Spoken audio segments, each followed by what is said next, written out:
This is Nationwide 90 FM, owned and operated by Nationwide News Network Limited.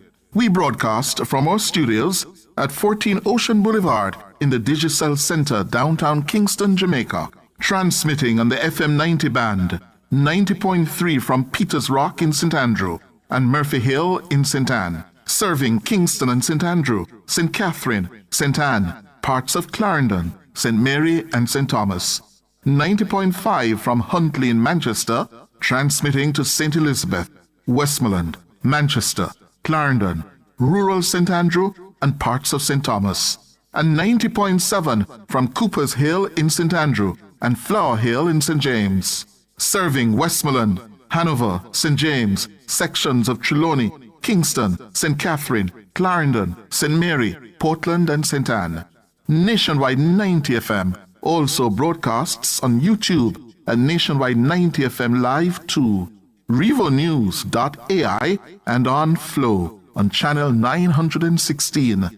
Nationwide 90 FM, a new revolution in media.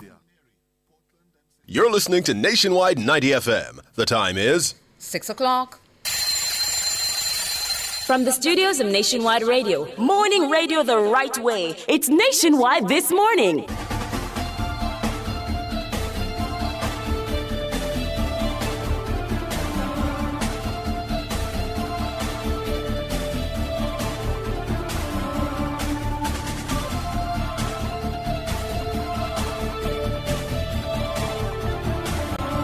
A very good morning to you. I'm Tawna Thomas. Coming up in the news at 6 for this morning, Monday, February 23, 2026. South St. Andrew MP and opposition leader Mark Golding urges Indicom to be thorough in probe of the killing of former footballer Lucien Anderson. Area 4 police appeal to men wanted in connection with murder of 3-year-old Jace Pinnock to surrender. Government pushes back against opposition claims of poor economic management in relation to the tax package for the new fiscal year. In regional news, Eastern Caribbean Bank to replace British Monarch on the EC dollar. In international news, a powerful winter storm shuts schools and disrupts travel across the U.S. Northeast. In sports, Windies to seek to maintain 100% win record at the ICC T20 World Cup later on Monday. And in business, EU says it will not accept increase in U.S. tariffs. The details after the break.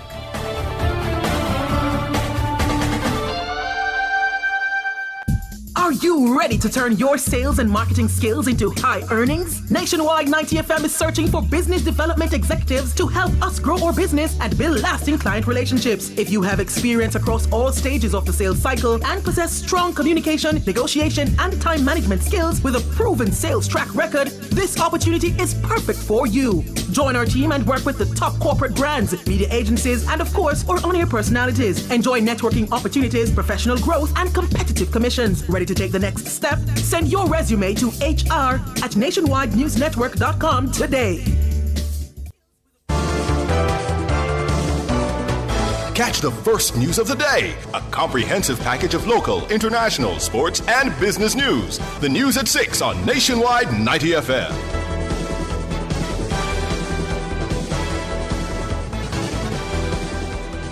Now to the details. Member of Parliament for South St. Andrew and opposition leader Mark Golding is calling on the Independent Commission of Investigations Indicom to thoroughly investigate the circumstances surrounding the killing of one of his constituents in Jonestown on Sunday. Former footballer Lucien Anderson was shot and killed during an alleged confrontation with the police. Writing on his Instagram page, Golding said the circumstances under which the 55-year-old Anderson was killed at his home are indeed troubling. Golding described Anderson as a respected resident who played a key role when Charlie Smith won the Manning Cup competition in 1988. Anderson also won the Premier League with Arnott Gardens. One irate resident accused the police of wickedness.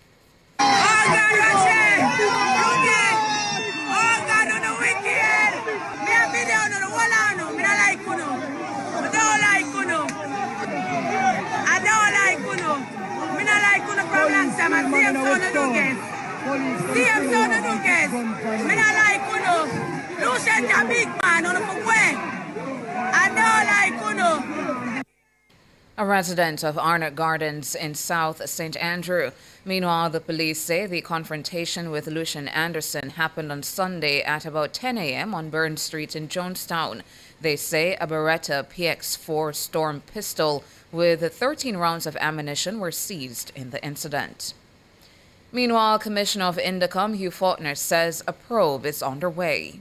The Indicom investigative team has been in Jonestown for the past few hours in response to the fatal shooting of Mr. Lucian Anderson. The Indicom team is collecting the statements from the officers. They have been noticed to provide same. In addition, eventually they'll be interviewed, and the residents, the family liaison officer, has been deployed to speak to the irate residents who have been challenging the account of the security forces. He says emotions are high in the community given the high profile of the deceased. Mr. Anderson was a former Manning Cup standout for Charlie Smith Comprehensive High School and later played football for Arnott Gardens Football Club. So there's a lot of passion in the community just now. Hugh Faulkner, Commissioner of Indicom. Now, the police have renewed their appeal for two men wanted in connection with last Saturday's murder of 3-year-old Jace Pinnock in Denham Town, West Kingston, to turn themselves in. Head of the Area 4 Police, ACP Michael Phipps, says investigators want to speak with Juby and Romy, who are both members of the Street Corner gang. No, we have not heard anything from these two persons so named. However, we continue our manhunt for these persons at this time. To support curfew measures, a strong detachment of police and soldiers is now in the community. ACP Phipps says tensions must ease to allow investigators to do their job thoroughly. Well, we have increased our presence within the community where we have both the JCF and JDF operatives on the ground, and we are doing and enforcing a 72-hour curfew lockdown within the particular space. These are measures that we think will help us to cauterize what is happening there now as we seek to target the main perpetrators and the persons involved in this particular conflict. ACP Michael Phipps, head of the Area 4 Police. He says preliminary information is suggesting that the attack is linked to gang activity as warring factions battle for control of turf in the area. Jace's father and brother were also injured in the Saturday morning attack. Member of Parliament for West Kingston, Desmond McKenzie, is set to visit the home of the deceased later this morning. And a children's advocate, Don Gordon Harrison, is again lamenting the killing of yet another child. And so I'm particularly not only concerned, but really appalled at the rate at which we continue to diminish the value that these children's lives could contribute once they are allowed to thrive and live and to grow. And so it really is a call for the senseless killing of our children to stop. The cowardice that perhaps is what is motivating these persons who wantonly shoot and kill in a bid perhaps to settle a score that the children have nothing to do with, and a call that we need to return to a very useful way of how we resolve conflict without ensnaring innocent children and causing them to lose their lives in the crossfire. On February 8, a 4-year-old Sanaya O'Brien was shot and killed by gunmen in Manchester. The children's advocate says support is being provided to the families of both Sanaya and Jace. Mental health recovery is just as important as the other things that will have to fall into place now. Intervention, which really encompasses very comprehensive psychosocial support, is absolutely critical for those whom this child has left behind, whether they be relatives who are adults or in fact themselves children. You know, we have cousins, we have all kinds of distant relationships. And then of course the children who would have been accustomed to seeing this little girl in her community at her basic school. We really want to emphasize that it is not a soft thing or an inappropriate thing to have psychosocial intervention, because if not, there is going to be very significant delay on the road to recovery for all those who loved her. Diane Gordon Harrison, a children's advocate. Co-founder of the Burn Foundation of Jamaica, Stephen Josephs, says Good Samaritans are being told to not offer assistance to a woman who was hospitalized after suffering severe burns in an incident at a gas station in Withorn, Westmoreland last Friday.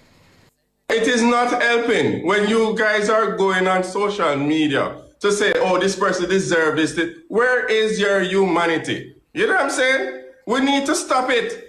Where is your humanity? People from all over the world has been responding. The hospital is already starting to be covered. They have already issued awaiting this patient transfer. Now people are going online to talk all kind of negative and encourage people not to support.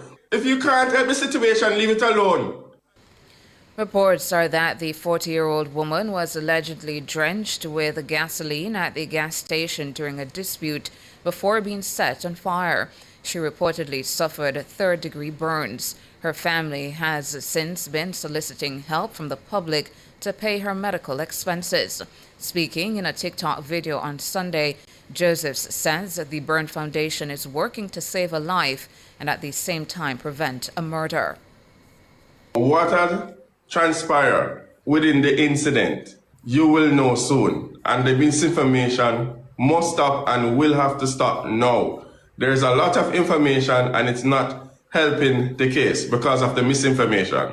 When you get third-degree burns like these, if you don't have $1 million US, you can't go to the States. No, the donors in United States has responded to this case. You have persons online telling people, oh, don't support the mission because this, should do this, should do that. No, people, now listen, I'm good and clear. We are trying to stop a murder and we are trying to save a life. Stephen Josephs, co-founder of the Burn Foundation of Jamaica. Police Commissioner Dr. Kevin Blake says that there is a fragility about recent hard-won gains in the fight against violent crime that should cause the entire nation to realize how much work remains to be done to instill a sense of safety in homes and communities. He made the remark on Sunday at a commissioning ceremony for Justices of the Peace in St. Andrew at Carl Hendrickson Auditorium at Jamaica College.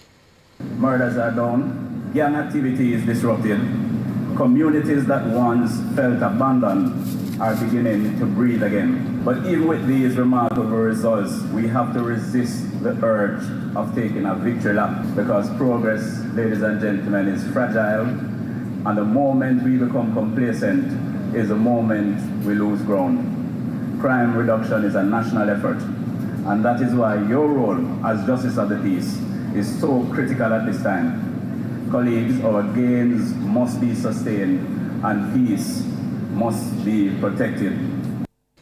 According to Commissioner Blake, lasting peace will only be realized when communities support the work of the police.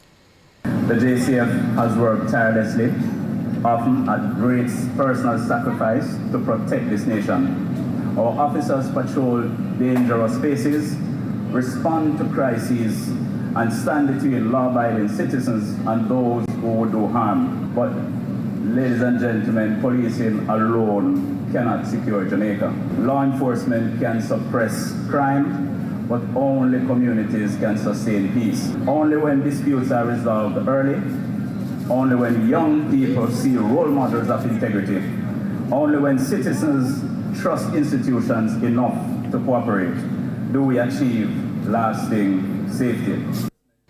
Dr. Kevin Blake, Commissioner of Police. Now, the government is pushing back against the claims from the opposition that the $28 billion tax package announced for the new fiscal year is evidence of its poor management of the economy. Opposition Senator Lambert Brown made the claim during last Friday's sitting of the Upper House, while chanting Hurricane Andrew. In an obvious reference to Prime Minister Dr. Andrew Holness, Senator Brown took aim at the government's tax package and general management of the economy. The opposition lawmaker argued that the fallout from Hurricane Melissa is a thin excuse for new taxes. And the no new taxes story has come to an end. So the fact that a new hurricane category 5 a year caused you to come to new tax measures. Hurricane is not, and taxes are not new. But you know which of the hurricane was the worst hurricane? That hurricane, Hurricane Andrew, Hurricane Audley Shaw, Hurricane and all of them. That's the hurricane that caused those measures. But above all, Mr. President, what gives me hope is that they recognize their fallen ground. Government Senator Abka Fitz-Henley blasted the opposition for what he claims is its immature analysis of the recently announced revenue measures. Senator Fitz-Henley noted that the Holness administration presided over 10 years of no net new taxes. He said the government has been hamstrung by the almost $9 billion bill left by Hurricane Melissa, representing about 40% of GDP. He accused the opposition of lacking credibility to speak about taxation measures. I hear Senator Brown speak about the tax package and in an ostensible attempt to score political points because of the challenges imposed by this natural disaster on Jamaicans. I invite the people of Jamaica to recall, anytime they hear the opposition speaking about taxation, it is the same opposition that when they were last in government imposed 60 billion in taxes on the backs of the Jamaican people. 60 billion in taxes on the backs of the Jamaican people. Fitz-Henley, who is State Minister in the Office of the Prime Minister, says people should not be fooled by the emerging narrative from the PNP about the recently announced revenue measures. I invite the people of Jamaica to contemplate any time they hear the opposition speaking about this conscientious taxation package this administration has arrived at. These are the same individuals who tax patty, impose a levy on handcart vendors. And there was a time as well when they moved to tax the savings of hundreds of thousands of Jamaicans. The opposition has no credibility to speak about taxation. Absolutely no credibility. Senator Abka Fitz-Henley. A cold front is expected to move across the island Monday night through to Tuesday. That's according to the Met Service. The Met Service says slightly cooler temperatures and windy conditions, especially across northern parishes and hilly areas, should be expected. The forecast for Monday morning is partly cloudy, while isolated showers are expected across sections of southern parishes and hilly areas on Monday afternoon. And that's it for the local segment of the news. Up next, regional and international.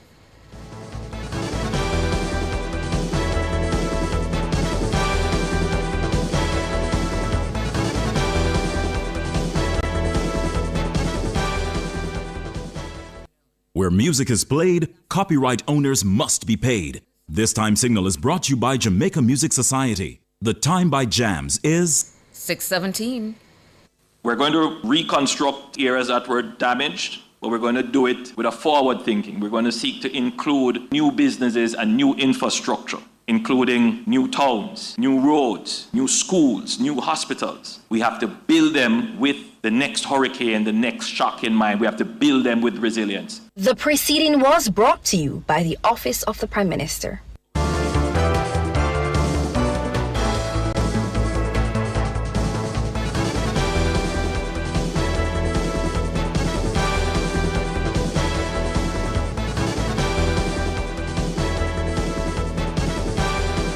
In regional and international news this morning, regional news, the Eastern Caribbean Central Bank says it's moving closer to replacing the British monarch's image on EC dollar notes with those of regional figures.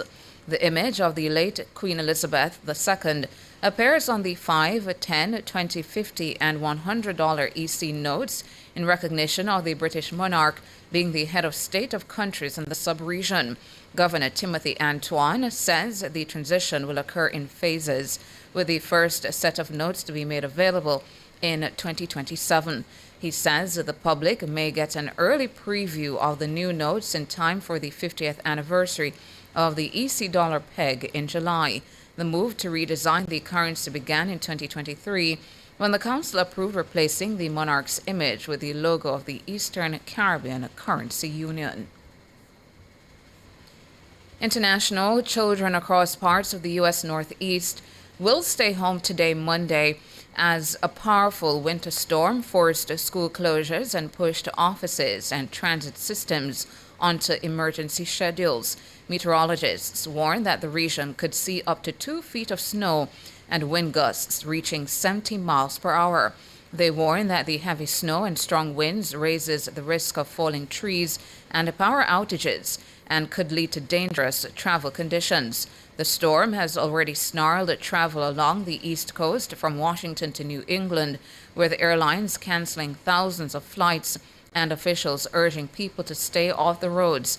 The U.S. Postal Service says winter weather in the Northeast may also slow the processing, transport, and delivery of mail and packages. In New York City, Mayor Zoran Mamdani has declared a state of emergency and ordered non-essential vehicles off city roads from Sunday night to noon Monday. The city is under its first blizzard warning since 2017. And that's it for regional and international. Up next, sports.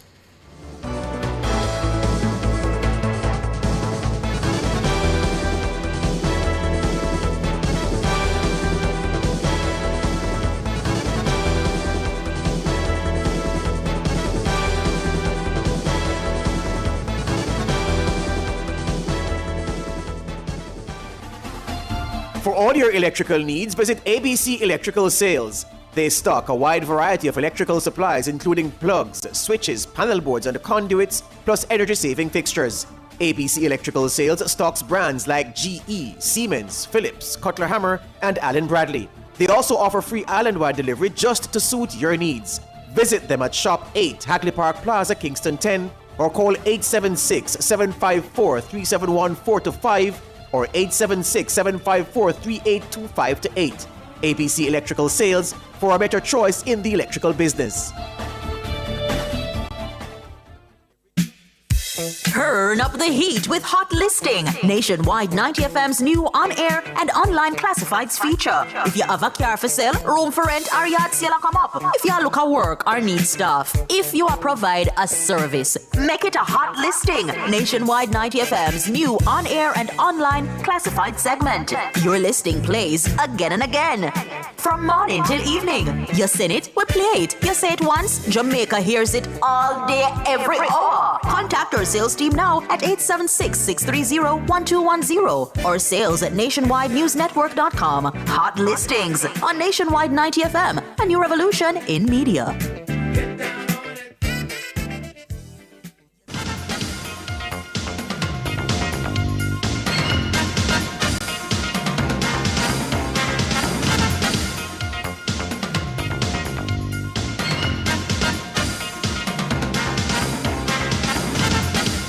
Time now for your morning sports. The West Indies will seek to maintain their 100% win record at the ICC T20 World Cup when they take on Zimbabwe in their Super 8 encounter at the Wankhede Stadium later on Monday. Both teams head into the contest unbeaten, setting up what promises to be a thrilling showdown in Mumbai. The Windies have been flawless so far, winning all 4 of their group stage matches to top their section. Meanwhile, Zimbabwe secured 3 victories, with one fixture ending in a no result to advance to the Super 8 phase without defeat. The Caribbean side has been particularly dominant with the ball. Their bowlers have combined for 38 wickets in 4 outings, consistently dismantling opposing batting lineups and providing the foundation for their unbeaten run. West Indies will also draw confidence from their familiarity with conditions at the Wankhede. Having already registered 2 wins at the venue during the tournament, the Caribbean men will look to use their experience of the pitch and atmosphere to their advantage. Now, Sri Lanka women secured an 2-0 lead in their 3-match one-day international series against West Indies women after clinching a hard-fought 14-run victory in the second ODI in Grenada on Sunday. After being sent into bat, Sri Lanka were bowled out for 208 in 47 overs. The visitors built their innings around a composed 58 from Vishmi Gunaratne. West Indies' bowling attack was led by Karishma Ramharak, who claimed 3 for 26. Captain Hayley Matthews chipped in with 2 for 44, while Afi Fletcher supported with 2 for 40. In response, West Indies were bowled out for 194 in 48 overs, falling just short in their chase. Janelia Glasgow top scored with an even 50. Sugandika Kumari and Inoka Ranawira claimed 3 wickets apiece to seal the win and the series. The third and final ODI is scheduled for the same venue on February 25. Finally, in your morning sports, Dumbeholden snapped a 5-game winless streak on Sunday, defeating Treasure Beach 4-2 in the Ray and Nephew Jamaica Premier League. The long-awaited victory provides a timely boost for Dumbeholden as the competition intensifies, heading into the final stretch of the season. The win lifts them to 9th place on 29 points, level with 8th-placed Cavalier and 10th-placed Tivoli Gardens, tightening the race in the middle of the standings. Elsewhere, relegation-threatened Harbourview produced a spirited performance to earn a 12 draw against league leaders Montego Bay United. Mobe were reduced to 10 men in the 55th minute. The league continues later on Monday with a doubleheader at Anthony Spalding Complex. Racing United are set to take on Chapelton Maroons in the opening match, while homeside Arnott Gardens will face Spanish Town Police in the late fixture. And that's it for your morning sports.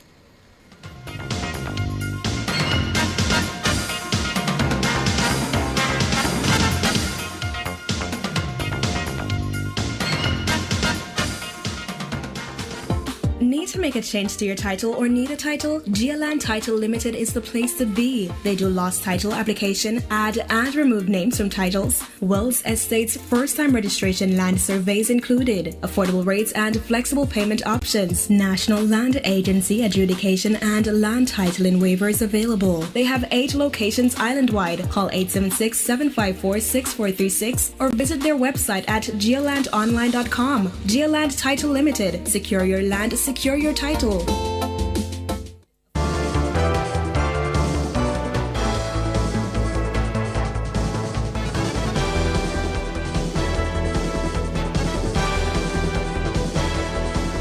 In business this morning, the European Commission demanded on Sunday that the United States stick to the terms of an EU-US trade deal reached last year. This after the U.S. Supreme Court struck down Donald Trump's global tariffs, and he responded with new levies across the board. The Commission, which negotiates trade policy on behalf of the 27 EU member states, says Washington must provide full clarity on the steps it intends to take following the court ruling. After the court struck down Trump's global tariffs, the U.S. president on Friday announced temporary across-the-board tariffs of 10% on all goods coming into the U.S. He hiked the rate to 15% a day later. The Commission says that the current situation is not conducive to delivering fair, balanced, and mutually beneficial transatlantic trade and investment, as had been agreed by both sides. The comments were far more strongly worded than the Commission's initial response on Friday, which had said only that it was studying the outcome of the Supreme Court decision and keeping in contact with the U.S. administration. In the meantime, India and the U.S. have deferred trade talks, which were set to take place this week, as they study the implications of the U.S. Supreme Court's action against the Trump administration's global tariffs. That's according to word from an Indian Commerce Ministry official who spoke with the BBC. An Indian delegation was due to travel to Washington this week to finalize the terms of an interim trade deal, which was announced earlier this month. The agreement was set to reduce U.S. tariffs on Indian goods from 50% to 18%. It's not yet clear what the court ruling and the new tariffs mean for existing trade deals between the U.S. and other countries. The new developments come after a chaotic few months for Indian exporters who have been grappling with a 50% tariffs regime, which came into effect on August 27. The duties included a penalty for buying Russian oil, which Trump had long criticized. On February 2, Trump announced the two countries had reached an interim trade agreement after a phone call with Prime Minister Narendra Modi, bringing relief to Indian markets. And in foreign exchange trading this morning, The Jamaican dollar will open trading against the benchmark US dollar, selling for an average $156.74. Against the Canadian, the Jamaican will open selling for an average $116.64. And finally, the Jamaican dollar will begin trading for an average $210.98 against the British pound. That's it for business this morning.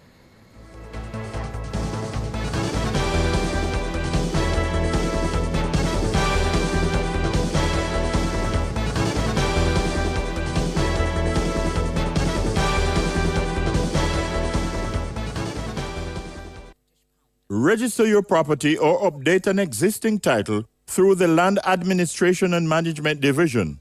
The time by the National Land Agency is 6:29. You may have been hearing the teasers. Now it's official. Beginning Monday, February 9, 2026, Nationwide News Network launches something special. The Nationwide Family Club, exclusively on Patreon. With the Family Club, members get early access to our documentaries before anyone else. Some of your favorite segments, including Cliff Says, What's on My Mind, Cover Story, and others, will now be a click away inside the Family Club. There are 3 tiers of membership. First, Bronze, the Family Insider, behind-the-scenes access, Monday motivational videos, members-only chats, and on-air birthdays and anniversary shoutouts. Second, Silver, Nationwide VIP. Breaking news alerts, exclusive documentaries, quizzes, personal milestones celebrated on air, and weekly family roll call mentions. Oh, and for our biggest supporters, our gold category, elite listener, full archive access, early releases, private studio tours, live show experiences, personalized birthday videos, and exclusive live streams. From historic election coverage to lifetime, impact, Jamaican milestones, and rare archive content. This is Nationwide like you've never seen it before. The Nationwide Family Club, coming to you February 9, 2026 on Patreon. Join the family, support Nationwide 90 FM, the station that informs, entertains, and educates. Visit patreon.com/Nationwide News Network. That's patreon.com/Nationwide News Network. Nationwide Family Club, where you are family, because we see you as family. Enjoy peace of mind knowing that your hard-earned money is protected by the JDIC. That's right, the JDIC through the Deposit Insurance Scheme guarantees up to $1.2 million of your deposits in commercial banks, merchant banks, and building societies. This means your deposits, such as your savings and checking accounts, are covered. Rest easy, knowing that your deposits are secure. Your deposits always protected. For more information, follow us on Facebook, Instagram, and Twitter at JDICJAM, or visit our website at www.jdic.org. JDIC, protecting deposits for you and me. Turn up the heat with Hot Listing, Nationwide 90 FM's new on-air and online classifieds feature. If you have a car for sale, room for rent, or yard sale come up. If you look at work or need stuff. If you provide a service, make it a Hot Listing, Nationwide 90 FM's new on-air and online classified segment. Your listing plays again and again. From morning till evening. You sing it, we play it. You say it once, Jamaica hears it all day, every hour. Contact our sales team now at 876-630-1210 or sales at nationwidenewsnetwork.com. Hot Listings on Nationwide 90 FM, a new revolution in media.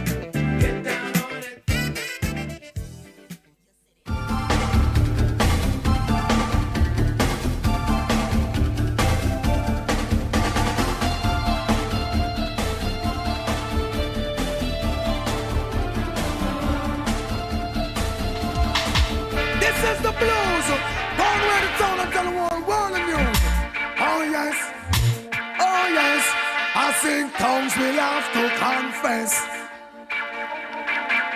Good God of my salvation, Shine your light upon this generation. Almighty God, ruler of creation. Wipe away our sins and all we have done wrong. He that loveth not, knoweth not God. For my God is love. He was, that is, who will always be, who ruleth from the only throne above. Oh yes, you should be put to shame and disgrace for selling out a brother, dishonoring the faith. Lord, give us grace as we come face to face. Seeking forgiveness, is it too late? So while you wash and purge the land, I put you back and I greet you with a song. I sing, good God of my salvation. Shine your light upon this generation. Almighty God, ruler of creation. Wash away your sins and all we have done. While elephants play in the grass get trampled. How long shall we be an example? Lord, and you would never ever hurt your people. Humble as a lamb, and so we come to you. Wipe with transgression and everything we do. Yes, and we don't fear no other God but you. Israelites, who know fi open no eyes. Now we see the light, it's time we realize. Whoa, good God of my salvation. Shine your light upon this your generation. Almighty God, ruler of creation. King of all kings, ruler of things. Lord, give us strength. Never let thy face to live out the greater part of my days. Give us strength, oh, Jah, give us strength, oh. Never let thy face, no, to live out the greater part of my days. Give us strength, yeah. Indeed, I see pestilence and plague, but I'm not afraid. They are looking for what they can take. Coming outside. Good morning, good morning, good morning, good morning. Welcome to Nationwide This Morning, NTM. Thank you so much for coming on over and joining us this Monday morning. It is Monday, February 23, 2026. Hello to all my friends over there in the YouTube chat. Good morning. Hello to my friends out there, all the NTMers joining from Radioland. Good morning, as usual, I say, if you're joining us from the website or from our app. Hello, happy Monday. I'm Tawna Thomas. Morning, Tawna. Good morning, listeners. Good morning, everybody. Good My name morning, is good George. morning, good morning. Yeah, man. Yeah, it's a good Monday morning. Yes, it is. Yeah, I did see some comments earlier, though, from our friends up north. Yeah, some of them say they're shoveling snow. Yeah. I saw Amari saying, I must say, I'm going out to shovel snow while listening to NNN on my Bluetooth speaker. Wow. Visibility is bad. The snow is sticking to everything. It is windy and foggy, around 15 in Brooklyn. Yeah. Yeah. Just saw a shot on CNN of somewhere in the northeast. Well, the headline says heavy snow and whiteout conditions slamming the northeast. And we're seeing the evidence there on the television. Yes. As my neighbor would say. Morning, Mr. Todd. There's a television and a television. Television. Well, I see where he's coming from. Especially these days. Yes. This was something you were saying in the 90s. Mm. Yeah? Oh, wow. Yeah, man. Television. Yeah. You can imagine now. Right. Yeah. Listeners, good morning again. Always a pleasure to be here.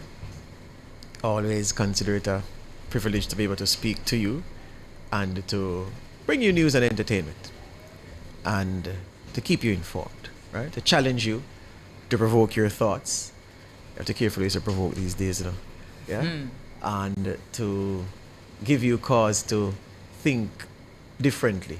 Yeah? So here we are on this Monday. And I'm talking this morning about media as a business. And I was pushed here even before what happened on Thursday morning last week when several of the nationwide listenership, especially those on the YouTube platform, not just them, vented their spleen about some of the changes that we are making and that we have made. And again, all comments are welcome. Critique is welcome. Criticism is welcome as well. It's all welcome. And when I say not just the YouTubers, I've been to a few places and I've seen people who raised issue. People have called, people have sent me emails. Saw a man at the barber yesterday who took it up again, having a view on the changes. And for those who perhaps missed something significant that happened in recent days, to show what the state of play is in media, I think it is necessary to refresh you, or to bring you up to speed and refresh others about what the big boy in the media business in Jamaica has reported about their own financial performance. Because the RJ Argelino Communications Group published a story on its own platform talking about its financial results for the 3 months leading up to and including December 31, 2025. They reported that their revenue fell by $261 million. That's a 24% decline compared to the last 3 months of 2024. They say that while their expenses were reduced by $100 million, those savings were not enough to cushion the revenue loss. They say their after-tax loss, after them pay them taxes, they lost $242 million compared with $58.8 million in the 3 months up to and including December 31, 2024. Big numbers, you know. Then, when you took the 9 months, January to September 2025, their revenues collapsed by $489 million. Expenses over the same period dropped by $376. And together, for the first 9 months of 2025, the big boy in the media business experienced after-tax loss of $502 million. That was compared to $329 million for the first 9 months of 2024. So what have they done? They said, look, they had 13 companies under the umbrella. They've consolidated those to 3. You may not be able to say the old lady of North Street anymore because there won't be anything there to refer to as such, because they're moving staff from the North Street operation and relocating them to Lyndhurst Road. They're going to lease or divest the North Street property that has been the Gleaner's symbol for hundreds of years. And of course, they speak in the report about their joint venture with the Observer to print together so that they don't have to be spending money printing. The Observer is spending money printing. They've come together to print. And they say that should result in significant savings. I say those numbers, I mention those numbers to show you how the big boy in the business is faring. We have not escaped the pressures that were brought to bear in 2025 as advertising revenue collapsed. The hurricane made life terrible in the last 3-4 months of 2025. And we've had to, like the big boy, be making changes. Now, the changes we made are driven largely by numbers and revenue. And many times, our listeners, Tona, are not, or audience, are not appreciative of the things that inform the decisions to make changes. And so they are thinking from a purely self-interest perspective. I like this program, you should not have cut this program. Or I like this segment, you should not have dispensed with this segment. But what do the numbers show us about the performance of the segment? What do the numbers show us about the performance of the program? Difficulties abound right the way through. And we have had to do some serious alterations to ensure we survive. I mean, it's not the sexiest what's on my mind in the world, but it needs to be said. I'm no longer in the position where I just come to work, write story, and go home. I've long passed that stage. The well-being of the business and the direction of the business is not just Cliff's shoulder that those responsibilities rest on, it also rests on mine. I have to be thinking about how does this thing work so we can keep in employment the young people we have here and the also not so young people that we have here. How do we keep our business afloat in a tough time for media right around the world, not just in Jamaica? You know, as I said, all views are welcome. Yesterday I saw a good friend of mine, long time listener. Man could be my father. Yeah, he's so senior. He said to me that, George, what you should do, I hear you making changes. You know what you should do? You should play music from 1 p.m. to 5 p.m. every day. Because the man plays some good music, you know. Play good music from 1 to 5 p.m. Cut out the entertainment program, cut out all the just play music. And I laughed and I was trying to explain to him that, yes, but music don't make money in media. It doesn't.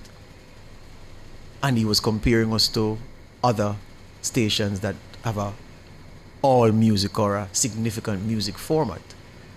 And I'm saying, yeah, but where you will play music and earn $1 million out of playing music for the month, and because it's $1 million, you say, yes, we made $1 million. That can't cut it here with our operations and what we have to do. So we have to go for the things that we see have the revenue potential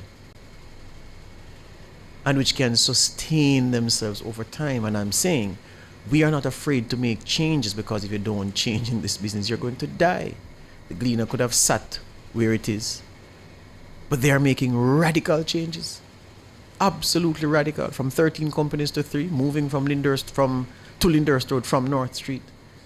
Those are massive changes, because money is being bled, cash is being bled, quarter after quarter, review period after review period.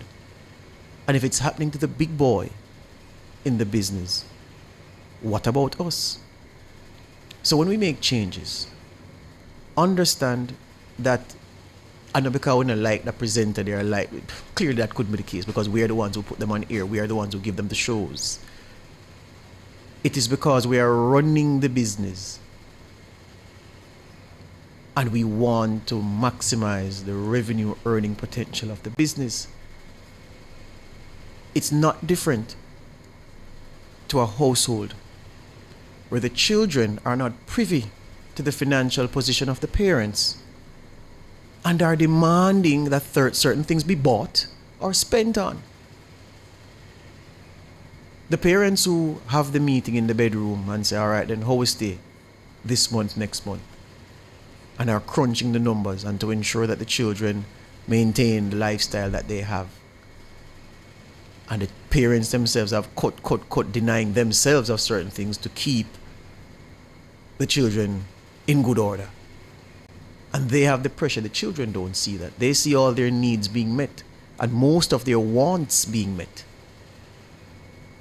And because they don't know the agonizing discussions that mommy and daddy have, they demand more and more and more and more. And this change, why are we doing this? Why are we cutting back? What's happened?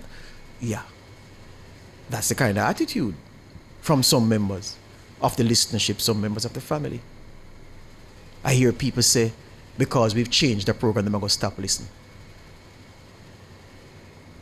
And the hothead in me is saying, tempted to say, well, go on. But I can't say that.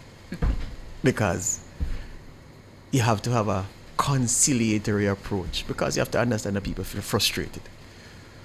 But ask yourself, how fickle a listener you are if because we change the format of one program, you say, nah, listen nationwide again.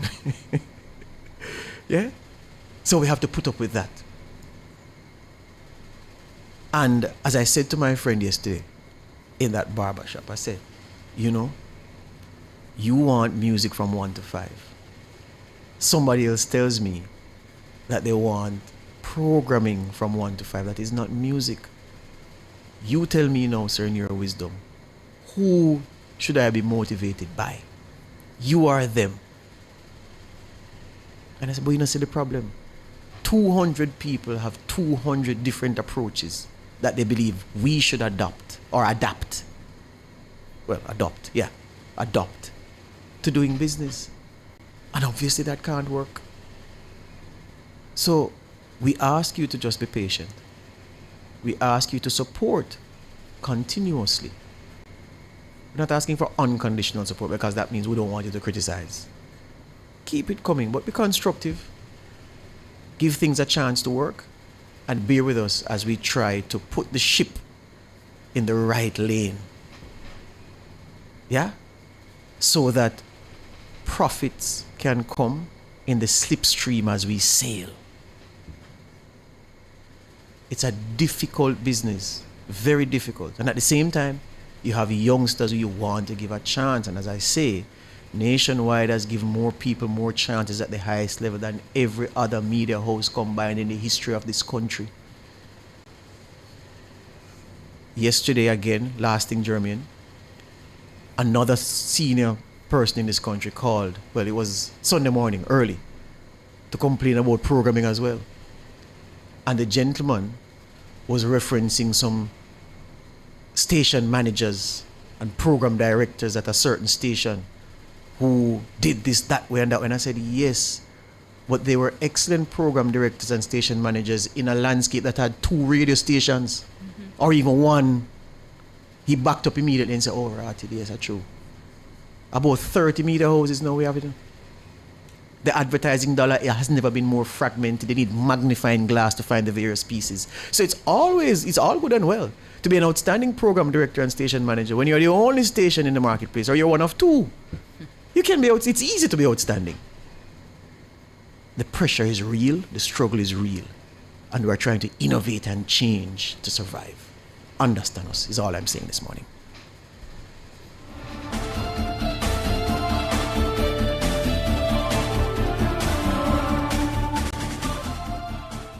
It's This Morning on Nationwide 90 FM. The time is 6:51. JPS and Partners Cooperative Credit Union offers financial solutions for every stage in your life: savings, auto loans, mortgages, and more. The temperature by JPS and Partners Cooperative Credit Union, your financial partner for life, is 24 degrees Celsius in Kingston, 25 degrees Celsius in Montego Bay, 19 degrees Celsius in Mandeville. If you have an objection to this marriage, speak now or forever hold your... Don't do it, Tevin! I still love you. I have since the day we stole your mom's car and got matching dolphin tattoos. Oh, Lordy. Janelle? From spring break 08? Yes, it's me. Janelle, you've got to move on. We're like the wedding guest that doesn't ruin the ceremony. CG United Insurance. Good like that.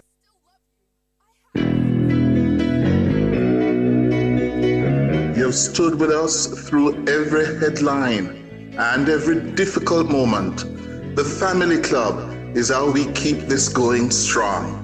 Together, join the Nationwide 90 FM Family Club now on Patreon.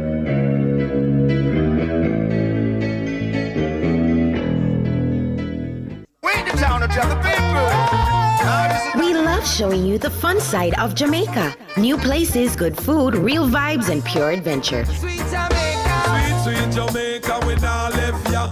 If you enjoy exploring with us, come closer. Join the Nationwide 90 FM Family Club today on Patreon. We not left ya. Ain't nothing like this sweet cool breeze a jammed up.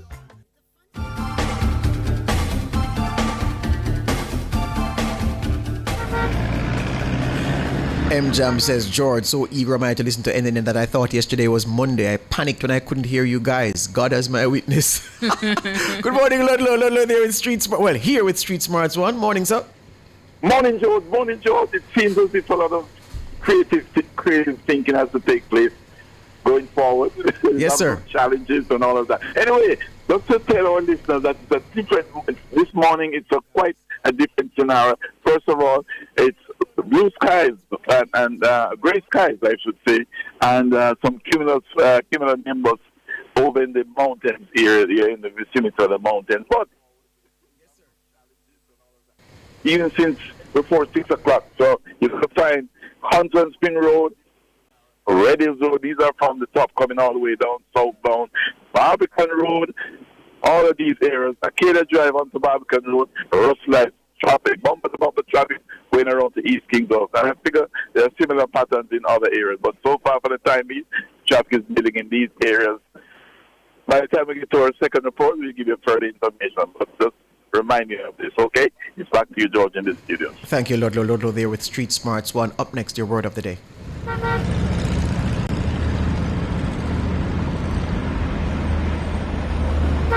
Word of the day, spelled P-L-A-T-I-T-U-D-E, spelled P-L-A-T-I-T-U-D-E. Platitude. Platitude. Platitude. Platitude is your word of the day. It's a noun and it means a flat, dull, or trite remark, especially one uttered as if it were fresh or profound. A platitude first recorded between 1805 and 1815. To use platitude in a sentence, his speech was filled with familiar platitudes about the value of hard work and dedication. Platitude, your word of the day, meaning again a flat, dull, or trite remark, especially one uttered as if it were fresh or profound. Up next, your features at the top of the hour, the news.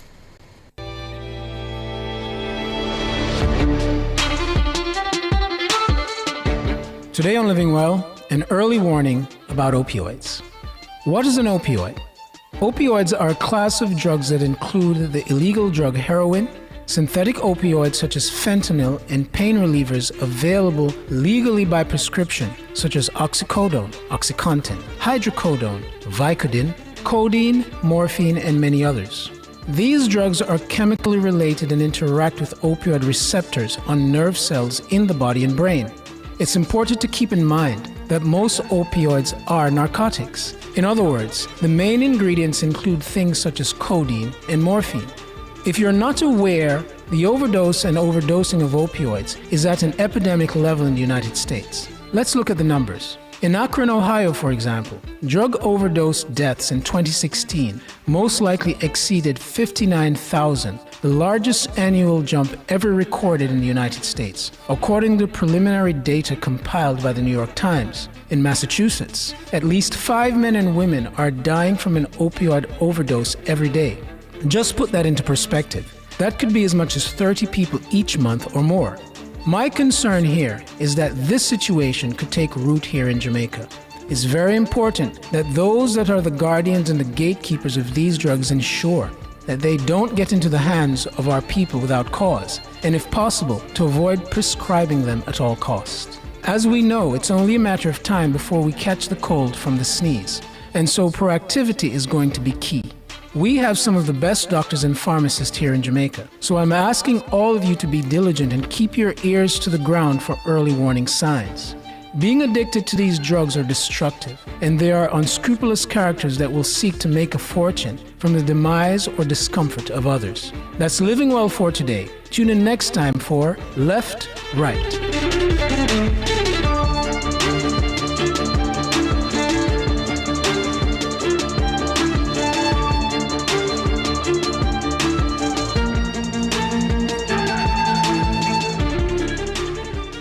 Fearless and fair. Nationwide 90 FM.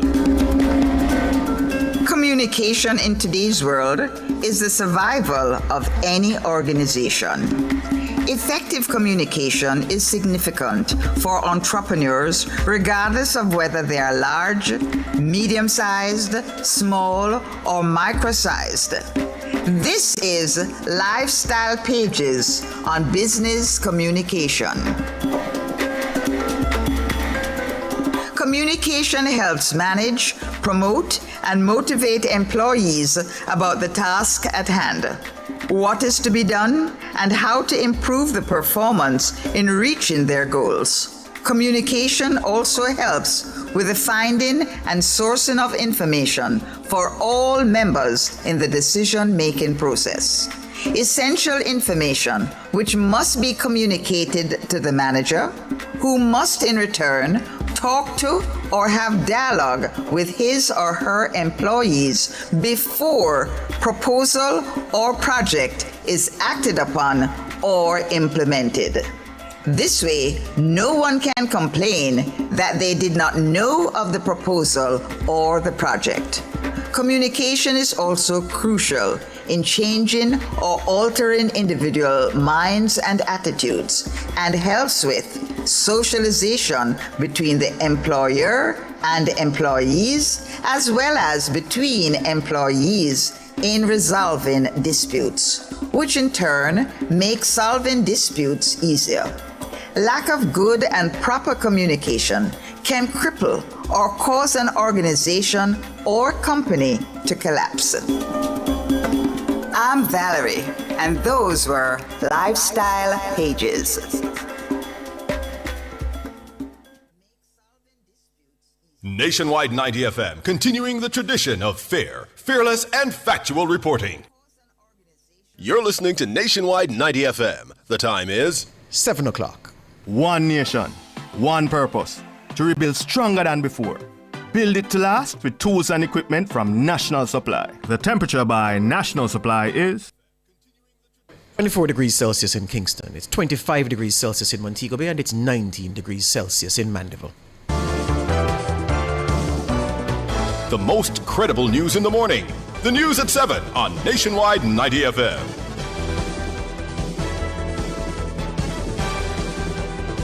Coming up in the news at 7 today, Monday, February 23, 2026, Opposition Leader Mark Golding wants thorough probe into the killing of former footballer Lucian Anderson in the constituency of South St. Andrew. Area 4 police appeal to men wanted in connection with murder of 3-year-old to surrender. Government pushes back against opposition claims of poor economic management regarding the latest tax package for the new fiscal year. And in international news, powerful winter storm shuts schools and it disrupts travel across the northeast in the United States.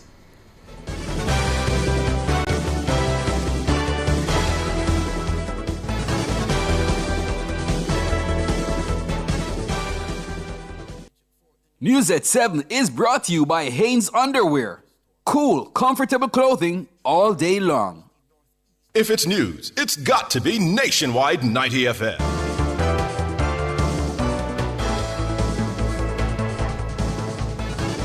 Now to the details. Member of Parliament for South St. Andrew and Opposition Leader Mark Golding is calling on the Independent Commission of Investigations, INDECOM, to thoroughly probe the circumstances surrounding the killing of one of his constituents in Jonestown on Sunday. Former footballer Lucian Anderson was shot and killed during an alleged confrontation with the police. Writing on his Instagram page, Golding said the circumstances under which the 55-year-old was killed at his home are indeed troubling. Golding described Anderson as a respected resident who played a key role when Charlie Smith won the Manning Cup competition in 1988. Anderson also won the Premier League with Arnett Gardens. One irate resident accused the police of wickedness.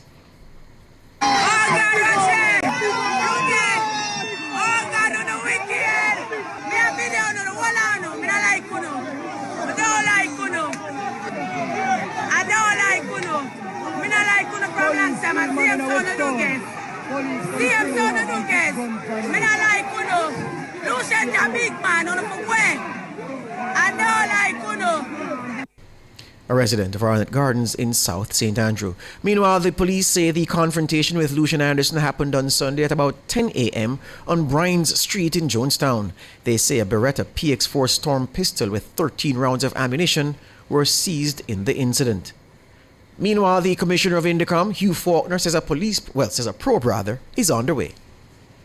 The INDECOM investigative team has been in Jonestown for the past few hours in response to the fatal shooting of Mr. Lucian Anderson. The INDECOM team is collecting the statements from the officers. They have been noticed to provide same. In addition, eventually they'll be interviewed, and the residents, the family liaison officer, has been deployed to speak to the irate residents who have been challenging the account of the security forces. Faulkner says emotions are high in the community given the high profile of the deceased. Mr. Anderson was a former Manning Cup standout for Charlie Smith Comprehensive High School and later played football for Arnett Gardens Football Club. So there's a lot of passion in the community just now. Hugh Faulkner, Commissioner of INDECOM. The police have renewed their appeal for two men wanted in connection with last Saturday's murder of 3-year-old Jace Pinnock in Denhamtown, West Kingston, to turn themselves in. Head of the Area 4 Police, ACP Michael Phipps, says investigators want to speak with Juby and Romy, who are both members of the Street Corner gang. No, we have not heard anything from these two persons so named. However, we continue our man-hunt for these persons at this time. To support curfew measures, a strong detachment of police and soldiers is now in the community. ACP Phipps says tension must ease to allow investigators to do their job thoroughly. Well, we have increased our presence within the community where we have both the JCF and JDF operatives on the ground, and we are doing and enforcing a 72 hours curfew lockdown within the particular space. These are measures that we think will help us to cauterize what is happening there now as we seek to target the main perpetrators and the persons involved in this particular conflict. ACP Michael Phipps, head of the Area 4 Police. He says preliminary information is suggesting that the attack is linked to gang activity as warring factions battle for control of turf in the area. Jace's father and brother were also injured in the Saturday morning attack. Member of Parliament for West Kingston, Desmond McKenzie, is set to visit the home of the deceased later on this Monday morning. And the children's advocate Diane Gordon Harrison is again lamenting the killing of yet another child. And so I'm particularly not only concerned, but really appalled at the rate at which we continue to diminish the value that these children's lives could contribute once they are allowed to thrive and live and to grow. And so it really is a call for the senseless killing of our children to stop. The cowardice that perhaps is what is motivating these persons who wantonly shoot and kill in a bid perhaps to settle a score that the children have nothing to do with, and a call that we need to return to a very useful way of how we resolve conflict without ensnaring innocent children and causing them to lose their lives in the crossfire. On February 8, 4-year-old Sanaya O'Brien was shot and killed by gunmen in Manchester. The Children's Advocate says support is being provided to the families of both Sanaya and Jace. Mental health recovery is just as important as the other things that will have to fall into place now. Intervention, which really encompasses very comprehensive psychosocial support, is absolutely critical for those whom this child has left behind, whether they be relatives who are adults or in fact themselves children. You know, we have cousins, we have all kinds of distant relationships. And then of course the children who would have been accustomed to seeing this little girl in her community at her basic school. We really want to emphasize that it is not a soft thing or an inappropriate thing to have psychosocial intervention, because if not, there is going to be very significant delay on the road to recovery for all those who loved her. Diane Gordon Harrison, Children's Advocate. Co-founder of the Burn Foundation of Jamaica, Stephen Josephs, says Good Samaritans are being told to not offer assistance to a woman who was hospitalized after suffering severe burns in an incident at a gas station in Whithorn, Westmoreland last Friday. It is not helping when you guys are going on social media to say, oh, this person deserves this. Where is your humanity? You know what I'm saying? We need to stop it. Where is your humanity? People from all over the world has been responding. The hospital is already starting to be covered. They have already issued awaiting this patient transfer. Now people are going online to talk all kind of negative and encourage people not to support. If you can't help the situation, leave it alone. Reports are that the 40-year-old woman was allegedly drenched with gasoline at the gas station during a dispute before being set on fire. She reportedly suffered third-degree burns. Her family has since been soliciting help from the public to pay her medical expenses. Speaking in a TikTok video on Sunday, Josephs says the Burn Foundation is working to save a life and at the same time prevent a murder. What has transpired within the incident, you will know soon. And the misinformation must stop and will have to stop now. There's a lot of information and it's not helping the case because of the misinformation. When you get third-degree burns like these, if you don't have $1 million, you can't go to the States. No, the donors in United States has responded to this case. You have persons online telling people, oh, don't support the mission because this, should do that. Now, people, now listen me good and clear. We are trying to stop a murder and we are trying to save a life. Stephen Josephs, co-founder of the Burn Foundation of Jamaica.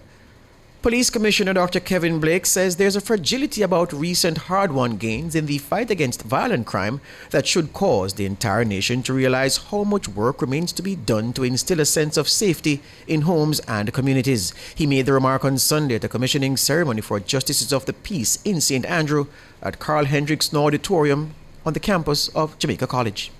Murders are down, gang activity is disrupted, communities that once felt abandoned are beginning to breathe again. But even with these remarkable results, we have to resist the urge of taking a victory lap because progress, ladies and gentlemen, is fragile, and the moment we become complacent is the moment we lose ground. Crime reduction is a national effort, and that is why your role as Justice of the Peace is so critical at this time. Colleagues, our gains must be sustained and peace must be protected.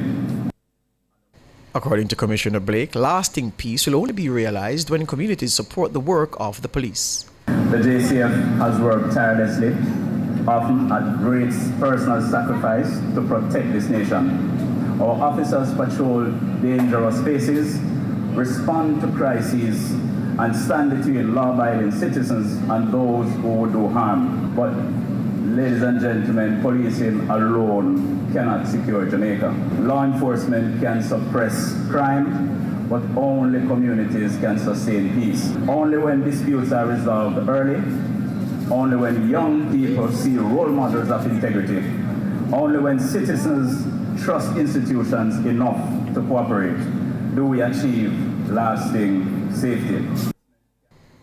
That's Dr. Kevin Blake, Police Commissioner. The government is pushing back against claims from the opposition that the $28 billion tax package announced for the new fiscal year is evidence of its poor management of the economy. Opposition Senator Lambert Brown made the claim during last Friday's sitting of the Upper House. The opposition lawmaker argued that the fallout from Hurricane Melissa is a thin excuse for new taxes.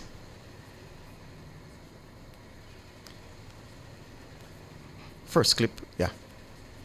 And the no new taxes story has come to an end. So the fact that a new hurricane category 5 caused you to come to new tax measures. Hurricane is not, and taxes are not new. But you know which other hurricane was the worst hurricane? That hurricane, Hurricane Audley Shaw, Hurricane and all of them. That's the hurricane that caused those measures. But above all, Mr. President, what gives me hope is that they recognize their fallow ground.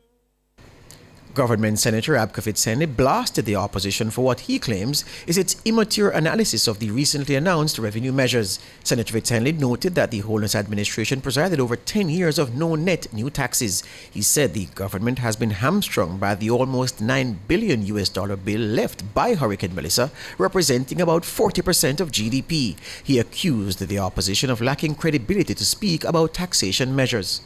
I hear Senator Brown speak about the tax package and in an ostensible attempt to score political points because of the challenges imposed by this natural disaster on Jamaicans.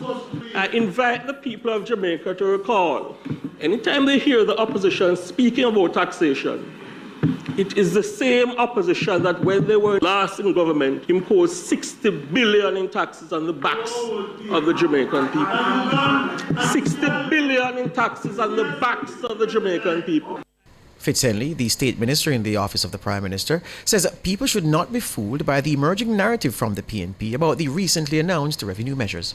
I invite the people of Jamaica to contemplate any time they hear the opposition speaking about this conscientious taxation package this administration has arrived at. These are the same individuals who tax patty, impose a levy on handcart vendors, And there was a time as well when they moved to tax the savings of hundreds of thousands of Jamaicans.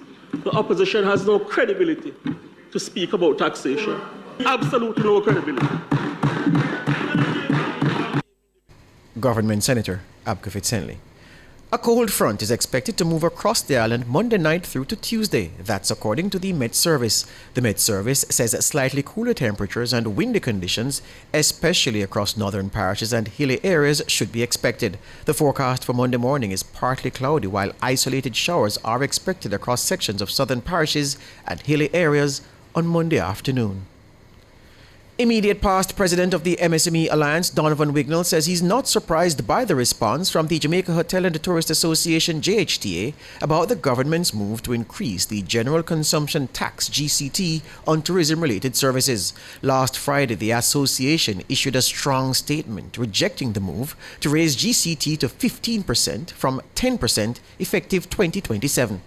I would have expected that they would have reacted just the same. Most of the people who are affected by increased taxes are going to respond the same way. But I think the tourism sector, more than most, have benefited from government concession from time immemorial. At this point in time, when we have the Minister of Finance challenged to put together a budget, then she's going to look at the areas that have the least impact on the general population. And I think the tourism sector that has not come under any kind of tax burden, major tax burden over the years from budget, would have been one of the areas that she would have looked at.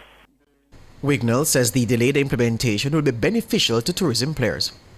Any increase in tax or any increase in the cost of operating any business at this particular point in time is not so good for any business. But the tax on the tourism sector being deferred until the next financial period, I think that is very considered. The sector has been booming for a while, and considering that, we just had minister, they're going to need some time to recover. I think the 12 months is enough for them to recover and prepare for the additional taxes. I'm absolutely sure that over the period from November 3rd till now, they would have gotten significant amount of concessions as far as the imports to rebuild their infrastructure. Meanwhile, Wignall says given their opposition to the tax on their industry, JHTA members should suggest where the government should look for the revenues it needs to plug the gap in the budget. And probably JHTA can tell the finance minister where she's going to get, I think, the 10 billion from. If not from this sector, where else? If they can suggest to the minister where she can get the rest of the money from, then fine. But at this point in time, I think the choice in taxes, even though with the digital tax, we're still not clear on how it's going to be handled yet. But I think the minister chose well as far as the areas where it should be calling on to make up the budget. As far as that, I think 30 billion is concerned. Donovan Wignall, immediate past president of the MSME Alliance.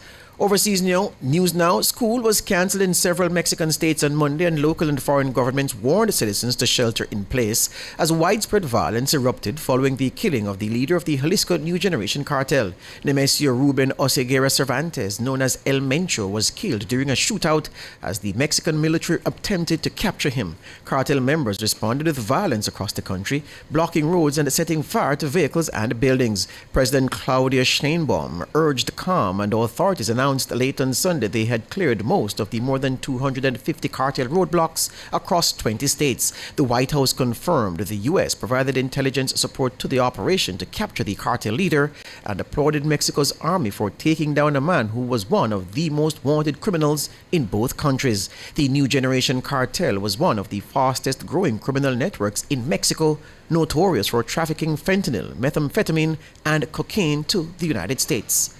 That's the news. News at 7 was brought to you by Hanes Underwear.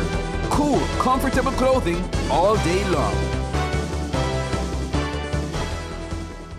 Sign up for the JN Money Card. It's safe, convenient, and free. The time by JN Money is 7:18.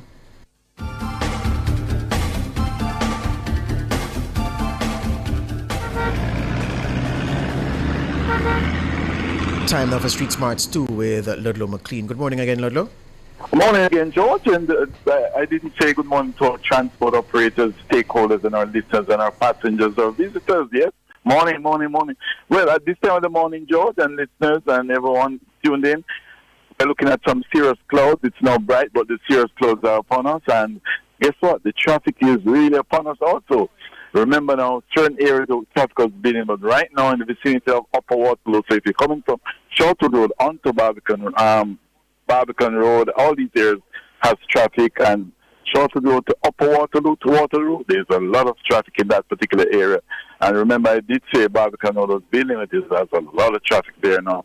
Constant Spring Road, all these roads heading southbound into Half a Tree, Dunrobin, heading on to Constant Spring has traffic, and Cassia Park, going through Cassia Park Road to get onto Walton Park Road or to go across the Mullines, it's going to be traffic. Mullines heading into Half a Tree, a lot of traffic there. And if you're trying to make it onto Woodglen that takes you onto the Ackley Park Road, it's lots of traffic there. And if you're trying to make it to the Richmond Park community, those two main roads, Richmond Park Avenue, Queens Avenue, these areas have traffic. And going up Ackley Park Road, there's also traffic into Half a Tree. So there's a lot of traffic in all this area right now. I remember it's a Monday morning.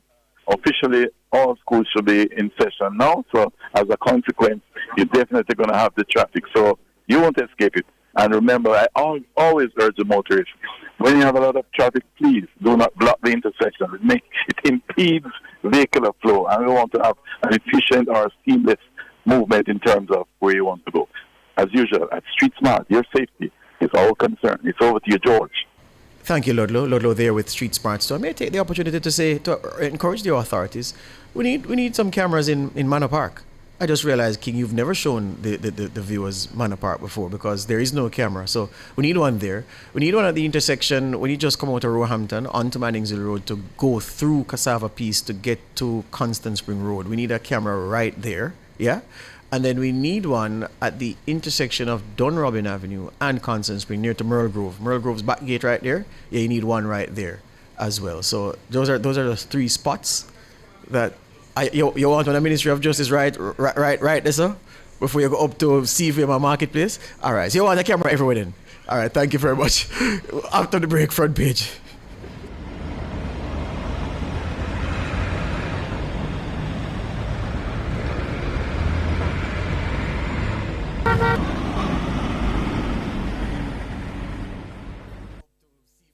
Front Page is brought to you today by ABC Electrical Sales, for a better choice in the electrical business. For all your electrical needs, visit ABC Electrical Sales. They stock a wide variety of electrical supplies including plugs, switches, panel boards and conduits, plus energy-saving fixtures. ABC Electrical Sales stocks brands like GE, Siemens, Philips, Cutler Hammer, and Allen Bradley. They also offer free island-wide delivery just to suit your needs. Visit them at Shop 8, Hagley Park Plaza, Kingston 10, or call 876-754-3714-5 or 876-754-3825-8. ABC Electrical Sales, for a better choice in the electrical business.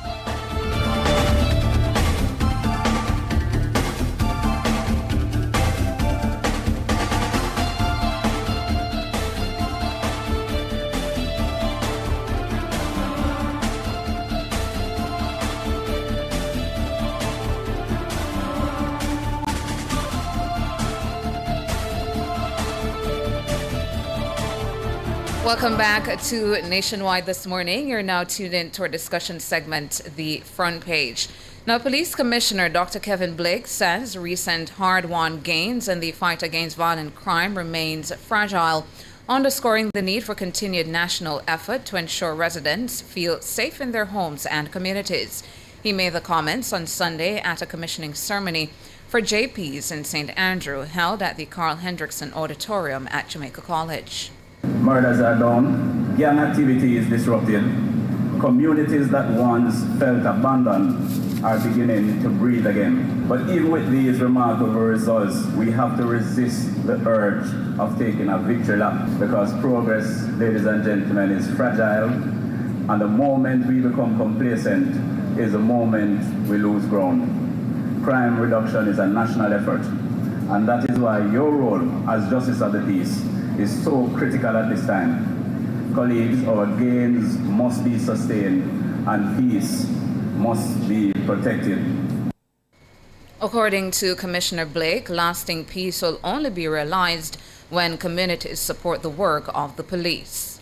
The JCF has worked tirelessly, often at great personal sacrifice, to protect this nation. Our officers patrol dangerous spaces, respond to crises, and stand between law-abiding citizens and those who would do harm. But, ladies and gentlemen, policing alone cannot secure Jamaica. Law enforcement can suppress crime, but only communities can sustain peace. Only when disputes are resolved early, only when young people see role models of integrity, only when citizens trust institutions enough to cooperate, do we achieve lasting safety.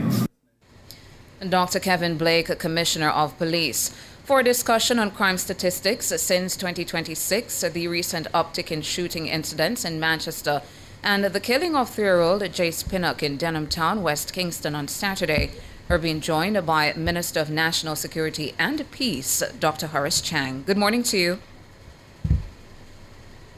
All right, so we are still trying to get Dr. Chang on the line, and it would be interesting to ask the minister how he's viewing what's happening now, if he is at all concerned about the gains made in relation to reducing major crimes could be lost this year based on the incidents we are reporting on in sections of the country. Dr. Chang, good morning to you. Good morning, Joanna. Thank you so much for joining us here on Nationwide this morning. Now we know that this is your first official interview since indeed. Your surgery. How are you? I'm doing well. I must confess, it went well. Thank the team here, both the surgical, intensive care, and the university team as an extra. Would be outstanding. But the best thing in these situations, if you know early that you have some problem with cardiovascular problem, you should try and get your lifestyle and the work in order so you don't have to go for surgery. But the team here in terms of surgery is excellent, and I'm doing very well. I'm glad you're doing well and back on the job. Now, turning to matters having to do with your portfolio, Dr. Chang, I'm not sure if you heard the police commissioner saying that the recent hard-won gains in the fight against violent crime remain fragile, and he was underscoring the need for continued national effort to ensure residents feel safe in their homes and communities. We note that there have been a number of homicides recently in Manchester, including the murder of a 4-year-old, as well as what happened in West Kingston on the weekend. Are you at all concerned that the gains made in reducing major crime could be lost this year? Well, first, let me say, whenever a child is killed or died, it is always of concern and moving emotionally, whether it is by crime or other reasons.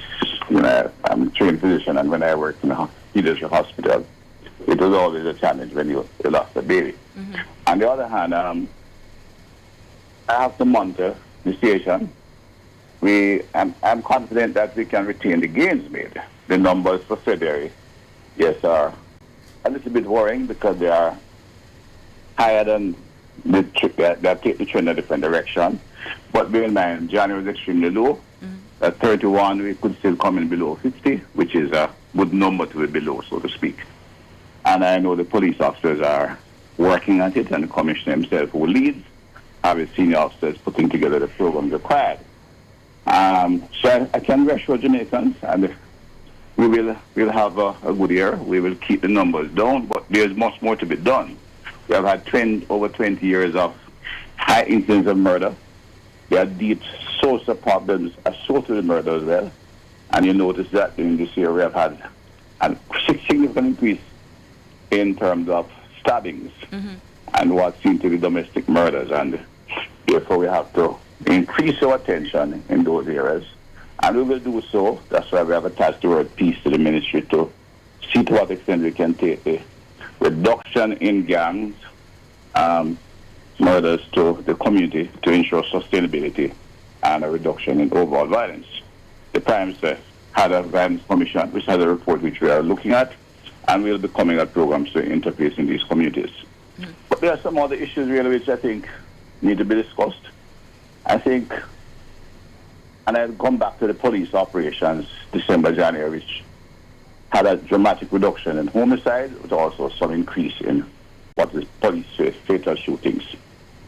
Right after that, there was what I consider a broadside, an unjust, selfish, and cruel broadside against police officers because they weren't using cameras. By whom? It was designed by various people in the community. There were the Jamaicans for Justice, others who claimed their right to life, as some of the pastors who claimed they know more about policing than police. And just made a kind of, was given a highlighting some section of the media. And I think by the leadership of the police and the strength of them to withstand, we have recruited over 8,000 young Jamaicans who have joined the force to serve and protect. The head boss of Marcus Garvey, Titchfield, young men like that. They have families who are still in school, who are teachers, middle managers, etc., or brothers and siblings around.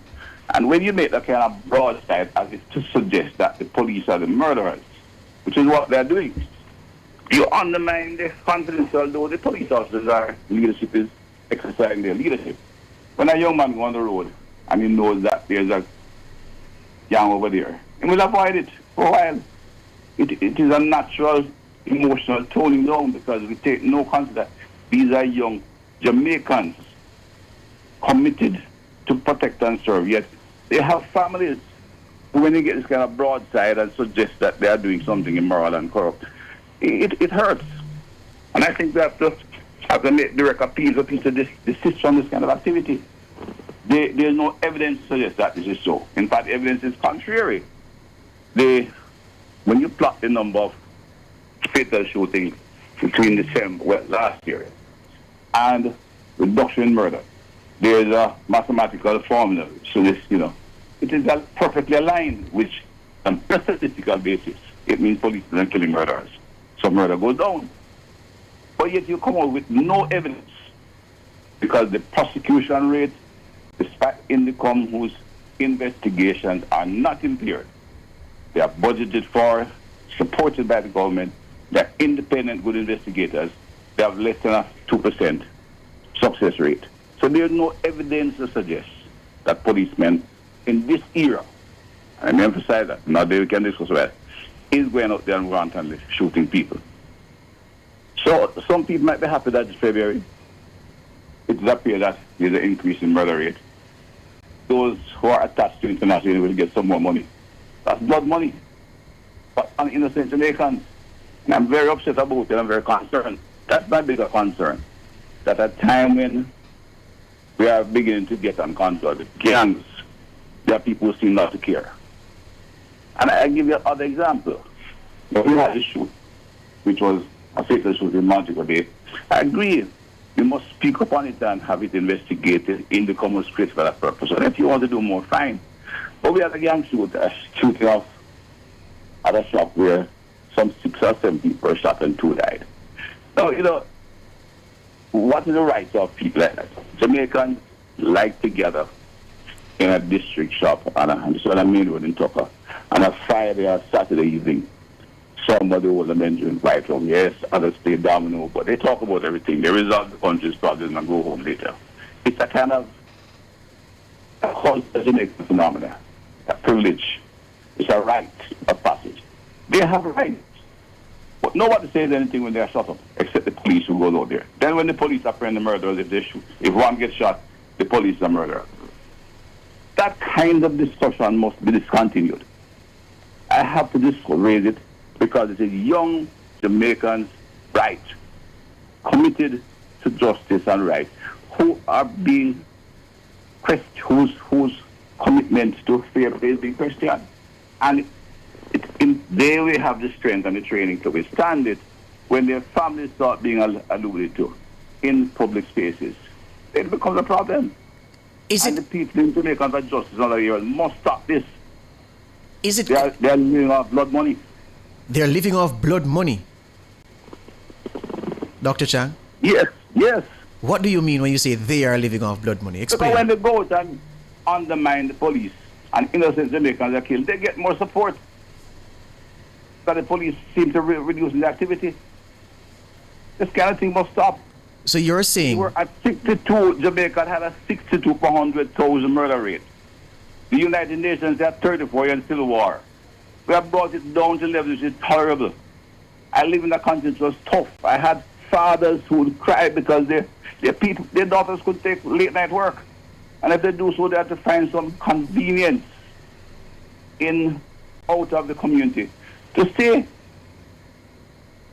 Let me get you clearly. You're saying that entities like JFG, and you've mentioned them by name 4 times in the interview so far, that they live off blood money because their criticism of the police increases funding to them, and you believe that that's what they're doing. Just to get you clear. I think so. Because it happens. They have never shown an interest in supporting the police in their efforts. So when you get a mass shooting, which happens in the United States with 600,000 and all over, you don't hear anybody saying, all right, this is intolerable. Give police evidence. In fact, we'll work, give us the evidence so we'll track this case to see if the police operates unprofessionally in finding them. No, that doesn't matter. Innocent Jamaicans dying is not a problem. The fact is that the police go those old cameras. No. Bear in mind the other side, the police main goals.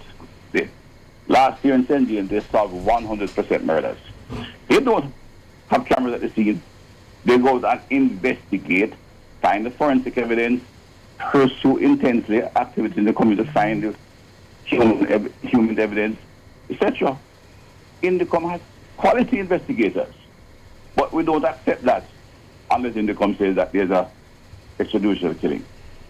It's a philosophy which is designed to undermine the confidence of our young police officers. And I say it again, people like that are not acting in the interest of working Jamaicans. But the police leadership is strong. I know what they're on to know. In fact, if you have the time, go further. The incident over Christmas, the December, January period, I can say enough to give people the information without breaching police sources. Yes. The activity then, the police was aware with A1 intelligence, which means confirm that there were at least 6 gangs earmarking people to die before the end of the year. And that if they pass December 31, they'll be killed in January, which is why historically the incidents in January tend to be high. Young police officers left their families and went on the road throughout that time, and dozens, hundreds of operations to disrupt and stop. In the process, they intercept some of them. And there are 2 cases I can allude to. They intercepted one on the way from the murder, contract killing, in St. Catherine. When they intercept gunmen coming in with guns, they're going to shoot at police officers. Plus, when you are out there with 5 or 6 patrol groups trying to find a car, is a small number of police officers, 1 car. 1 car with a criminal scene, 1 car with a policeman going to take them on. 3 men shot. The news that the gentleman was killed up in the hills, innocent Jamaican shopkeeper, that didn't catch anybody's eye. That policeman shoot 3 men. We know they're coming from the murder. But the hue and cry is that the fatal shooting of 3 men, almost implying a extrajudicial killing. The other case in our Western Parish, they murdered 2 people, migrated to the other parish. Fortunately, the police hit them, but the community itself came out. And that was the news they told us, and said they want the police. But the cry from the moralists was that this was extrajudicial killing. The cases must be investigated, the courts must be allowed to do the job, and the Indicom must be allowed to do the job. And if there's a conviction, you make the statement. If there's no conviction, you don't make allegations and infer, corruption and professionalism to the police. We are dealing with officers who are Jamaicans. They're young. They have their families in the community. They go to protect. But when you seek to undermine their character at this stage, you're actually damaging their family and the young out here. Hold the point, Dr. Chang. Hold the point. Stay where you are. We're going to take some more from you after this break. This is Nationwide This Morning, where the National Security Minister has come out firing. He says Jamaicans for Justice really not helping the police, and by their actions they are undermining the work of the police, and they're doing so for gain, is what he's saying this morning. More after these.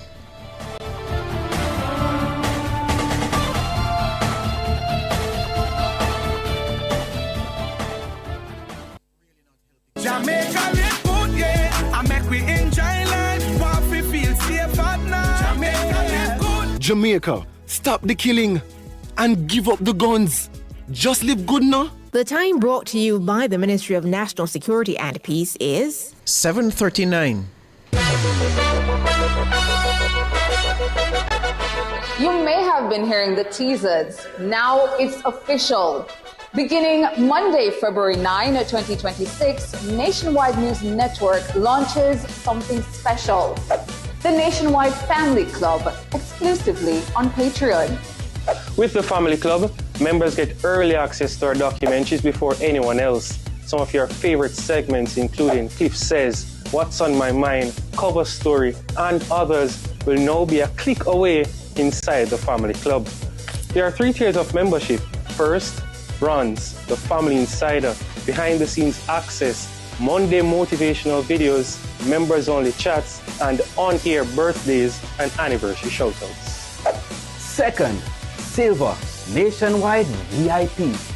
Breaking news alerts, exclusive documentaries, quizzes, personal milestones celebrated on air, and weekly family roll call mentions. Oh, and for our biggest supporters, our gold category, elite listener, full archive access, early releases, private studio tours, live show experiences, personalized birthday videos, and exclusive live streams. From historic election coverage to lifetime, impact, Jamaican milestones, and rare archive content. This is Nationwide like you've never seen it before. The Nationwide Family Club, coming to you February 9, 2026 on Patreon. Join the family, support Nationwide 90 FM, the station that informs, entertains, and educates. Visit patreon.com/Nationwide News Network.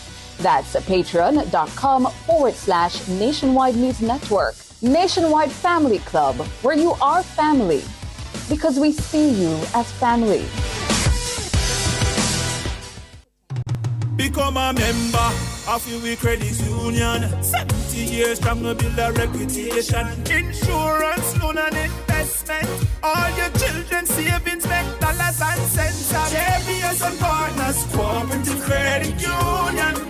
Your financial partner for life. 70 years you made your choice. JBS and Partners, Cooperative Credit Union.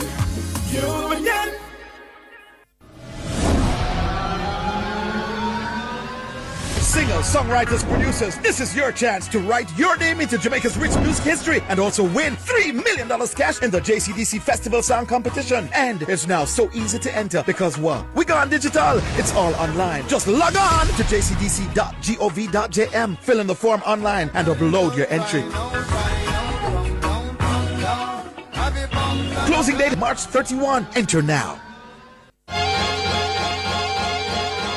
If you love the vibes, the laughs, and the real talk, then you're one of us. Don't just listen, belong. Join the Nationwide 90 FM Family Club on Patreon.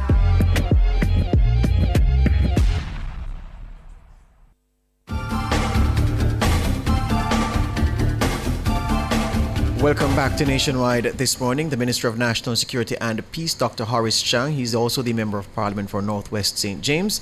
And this is his first interview since he took some time to attend to some private medical issues. He says he is well on the rebound and he is back to taking up his substantive duties. Dr. Chang, before the break, you said some things regarding JFJ, and I want to ask, how much there are many people JFJ and other organizations? Yes, other, you mentioned the media, you mentioned some people. Yes, one of the pastors suggesting that Kevin Blake is a liar. So if Kevin Blake had come to Jamaica from another country, This man famous, they have nature's passport in Jamaica and therefore get by. But if they had come from another country, they'd put him on a hero's pedestal already. He's right, he's qualified, more than most does. And what you are willing to go in the public and challenge him that he's lying to protect the police. No matter, this kind of attitude is just damaging and false, and I find it when you're trying to stabilize our country and get us back to a state of, as I said, peace and good order. Yes. Go ahead. Yeah, but let me ask you, right, so you've said various groups, so let me ask about JFJ specifically. Is it the views that you've expressed this morning, does it reflect the frustration and the views of members of the police high command, perhaps rank and file members who you seek their counsel, or is just your personal view based on your observation? This is my personal view coming from a constituency that has by far the highest of violence anywhere in Jamaica, where families suffered and where today police, because of the action of the police, people are feeling at peace. I have a responsibility to the police as well, and I understand all these things. The police I command is strong, they're capable, but and emotionally tough as well. And they're out there doing the work. I know they have plans on the road on, so I can say with confidence that we will not lose the games this year. They are putting in place we have built out the intelligence, we are providing the support, we are not reneging on that. They'll get additional vehicles to replace those damaged last year. We are fixing the station and continue to invest. And I know the police leadership will respond effectively and the gangs will not supersede. There is a level of domestic violence which is concerning, and we are adjusting both the police community operations and the Ministry of National Security to reach that layer and reduce that kind of activity. It will take a little more time, but we'll ensure the dividends of peace reaches the community. But the attitude to assault the police without evidence will naturally undermine, especially the officers on the field. Are criminals being emboldened? Are criminals being emboldened, you believe, by the groups that you've identified? Yes, I think so. To call a commissioner like Commissioner Blake a liar in public space is dastardly. I don't care what they have. And the evidence does not follow it. I said statistically, we can show that. And INDECOM is a competent organization. They have competent investigators. And we're not really here. We're going to buy cameras. Cameras are much part of modern police operations started by in the United States in Los Angeles with that gang war. And we know what the purpose are used for. But you have armchair warriors who say, oh, the police must assign them here or there. Everything the police is planned, George, every operation in the Ministry of National Security related to the police and the police themselves are planned operations. The repair of the police stations and rebuilding was under a national program, ROCK, Rebuild, Overhaul and Construct. Everything you do, the expansion of the police was planned. So this thing about putting on planned operations, it's stupid. The police cameras are part of modern policing. I want to also go back a little bit in history. The original police uniform, when they were slaughtering the police again to get cameras and we established INDECOM, could not carry a camera. Police went and investigated, looked at not only cameras, but other elements of non-lethal weapons.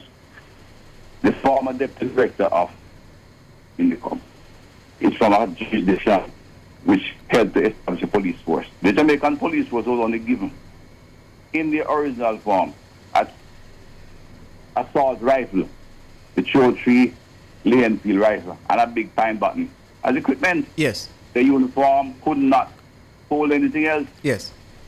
We did the research, changed the uniform, and as civilians said to me, Dr. Chang, the police them look better. And I know them, but we give them vehicles. We quit them, and they are going about their business professionally. But there are those who have a hang-up, a mission. When the uniforms could not carry cameras, they should wear cameras. And when they wear the cameras and the cameras show bad, they condemn the police that they had all, they're the one that using the camera properly. Now we have fixed it. It can work. And we are buying them. That's a policy. We're not changing it because these people are making the kind of sounds they're making. Yeah. They are equipping the police completely, and it's a holistic operation. But I have to ask you though, notwithstanding what you've said about the groups that you believe that their criticism is over the top, misinformed, you've said stupid, your word, and you've said that some organizations are criticizing the police to their own benefit. Blood money is what you've said.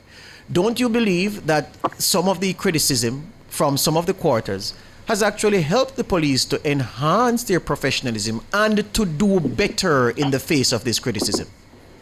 No, none of it. Those criticisms are always there. They were there before I became minister, and they continued with even when things have changed.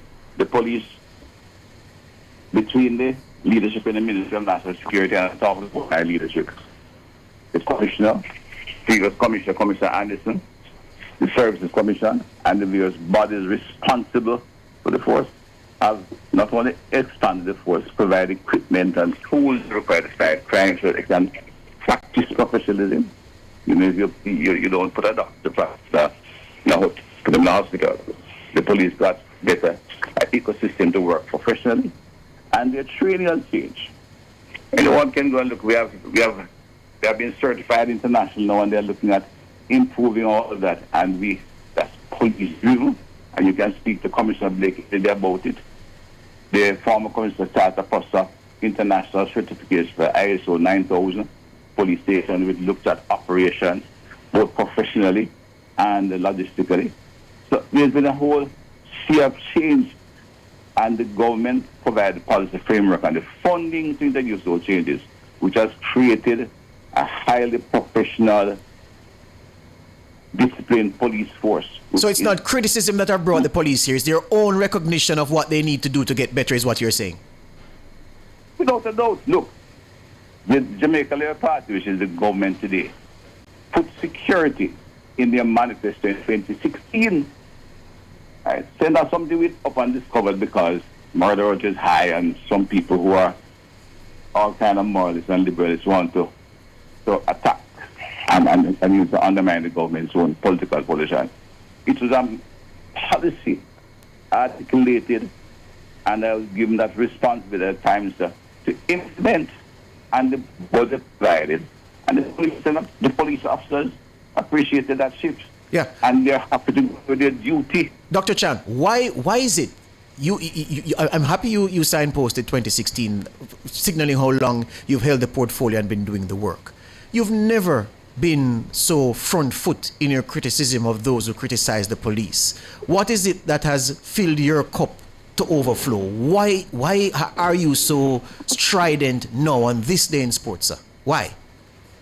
Today I am, because I said I am aware of the events of the last quarter of 2016. Just when I see it, I think the police have there. I say the combination of the improvement in the ecosystem, the knowledge in the police, the equipment, etc., coming to grips at that, putting the gangsters on the back foot. And beyond that, as I said, I said it before, if police, when gunmen go on the road and are on the road armed and ready to shoot, if they meet police, they attack, and police must defend themselves. And I don't expect the police to get killed. And gun is only made to kill. Yeah. So it is the police who must get the killing done. You don't apologize for that. When they are fired, and they must return fire, and they are well trained, and they will have success. And the events of December, in fact, tell you, we are aware. It gave me, again, this is very good year, some tension when I was not well, and I begin to wonder when the police could provide intel, A1 intelligence, then you can talk to us security people what that means. Confirming that your gangsters out to kill a number of Jamaicans before the new year, and if they survive, they will get a pursuit into January. Yes. And the records show that January tends to be a bad month because of this. Yes. Celebration. You've said that, but you've said that, but you haven't answered the question. Young men go on the road. Yeah, but hold on, Dr. Chang. We've heard you on that, but answer the question squarely. Why no? Is there something about no? So no, because as a result of the activity, a number of gangsters were killed. And the response of those like I mentioned was to attack the police and suggest extrajudicial killing because they weren't wearing cameras. Is your counterattack, Dr. Chang? Dr. Chang, is your counterattack? I don't see what is your statement of your position this morning due to the fact that, listen, you may not spend longer in the Ministry of National Security and Peace? You're going, huh? I'm not setting the date for my from retiring, and my Prime Minister continues to have confidence in me, and as long as he does so, I will serve. Naturally, politics of a cycle. Every 5 years, we face a confirmation, despite of all this thing about recall and so forth. I recall every 5 years.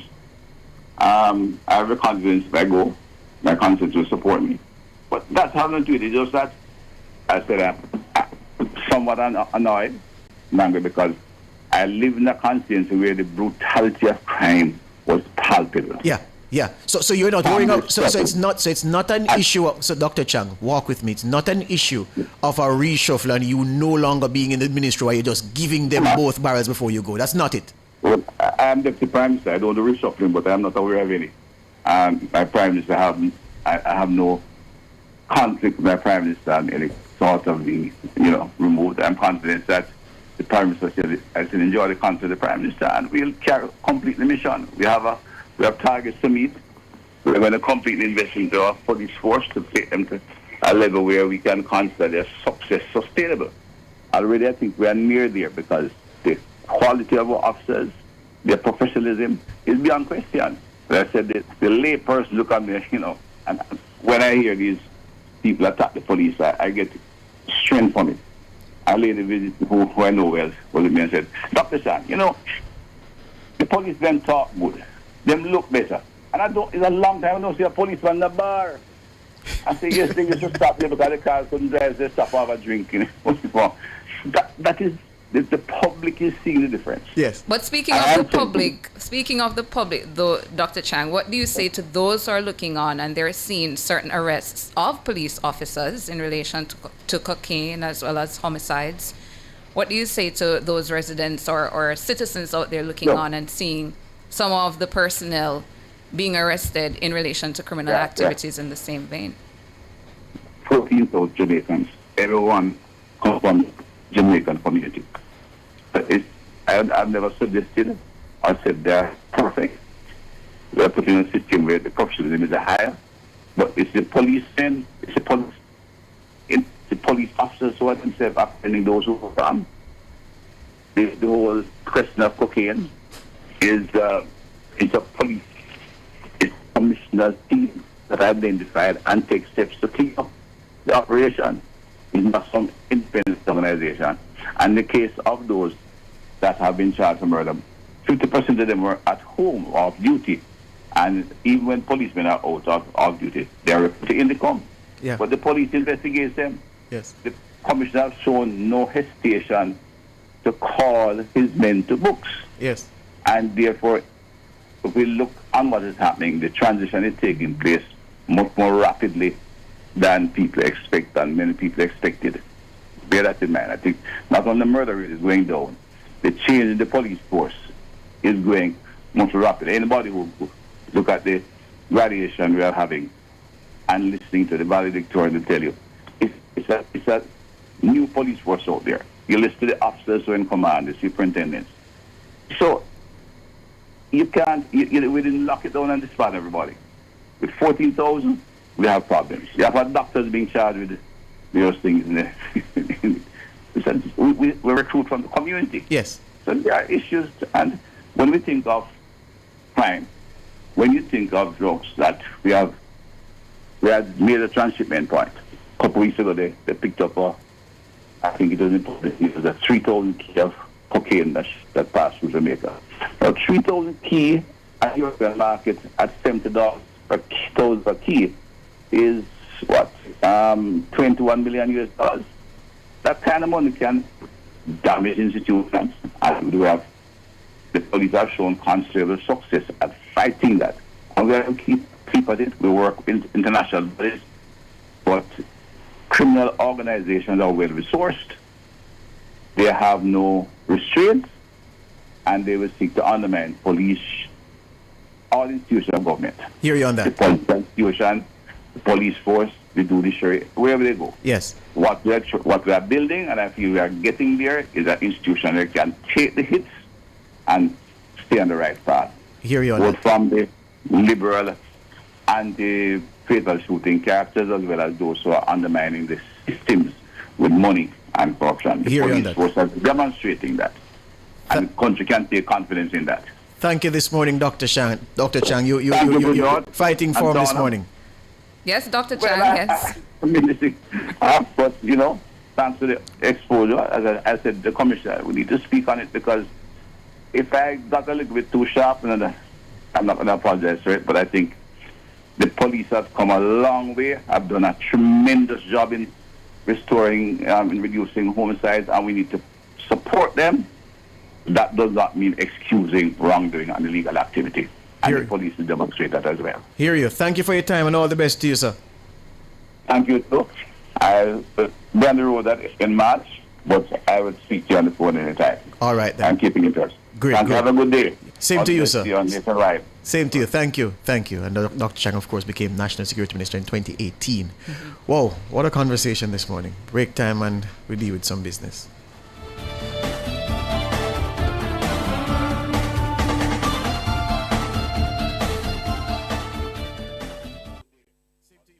For all your scales and food processing equipment, call Advanced Scales and Equipment Limited at 876-968-9612-5. The time by Advanced Scales and Equipment Limited is 8 o'clock.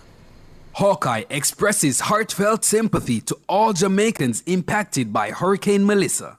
As we recover together, we remain committed to securing what matters most. The temperature by Hawkeye is 24 degrees Celsius in Kingston, 25 degrees Celsius in Montego Bay, 19 degrees Celsius in Mandeville. The news cycle doesn't end on Friday. It needs perspective. That's why every Sunday at midday, Nationwide 90 FM presents The Week That Was. A clear, informed review of the top stories that shaped the past week, what really mattered and what lies ahead. No noise, no theatrics, just analysis, context, and clarity. The Week That Was. Sundays at 12 noon with a repeat at 6:30 p.m. Understand the news before the week begins. Only on Nationwide 90 FM, a new revolution in media.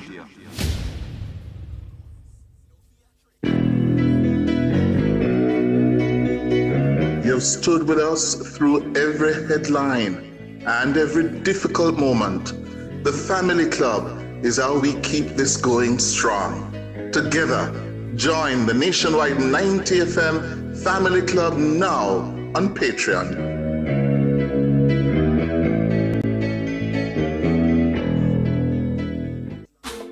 Need to make a change to your title or need a title? GeoLand Title Limited is the place to be. They do lost title application, add and remove names from titles, wills, estates, first-time registration, land surveys included, affordable rates and flexible payment options, National Land Agency adjudication and land titling waivers available. They have 8 locations island-wide. Call 876-754-6436 or visit their website at geolandonline.com. GeoLand Title Limited. Secure your land, secure your title.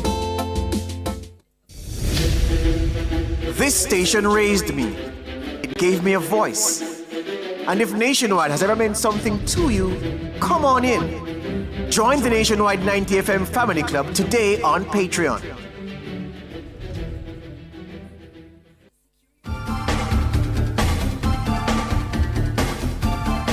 Front Page was brought to you today by ABC Electrical Sales. For a better choice in the electrical business.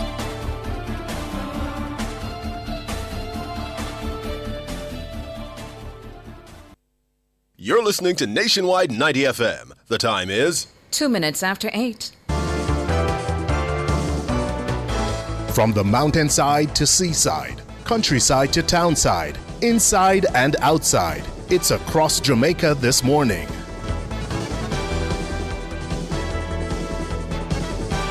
Taking you across Jamaica this Monday morning, Monday, February 23, 2026.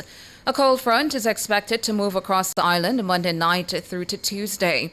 That's according to the Met Service. The Met Service says slightly cooler temperatures and windy conditions, especially across northern parishes and hilly areas, should be expected. The forecast for Monday morning is partly cloudy, while isolated showers are expected across sections of southern parishes and hilly areas on Monday afternoon.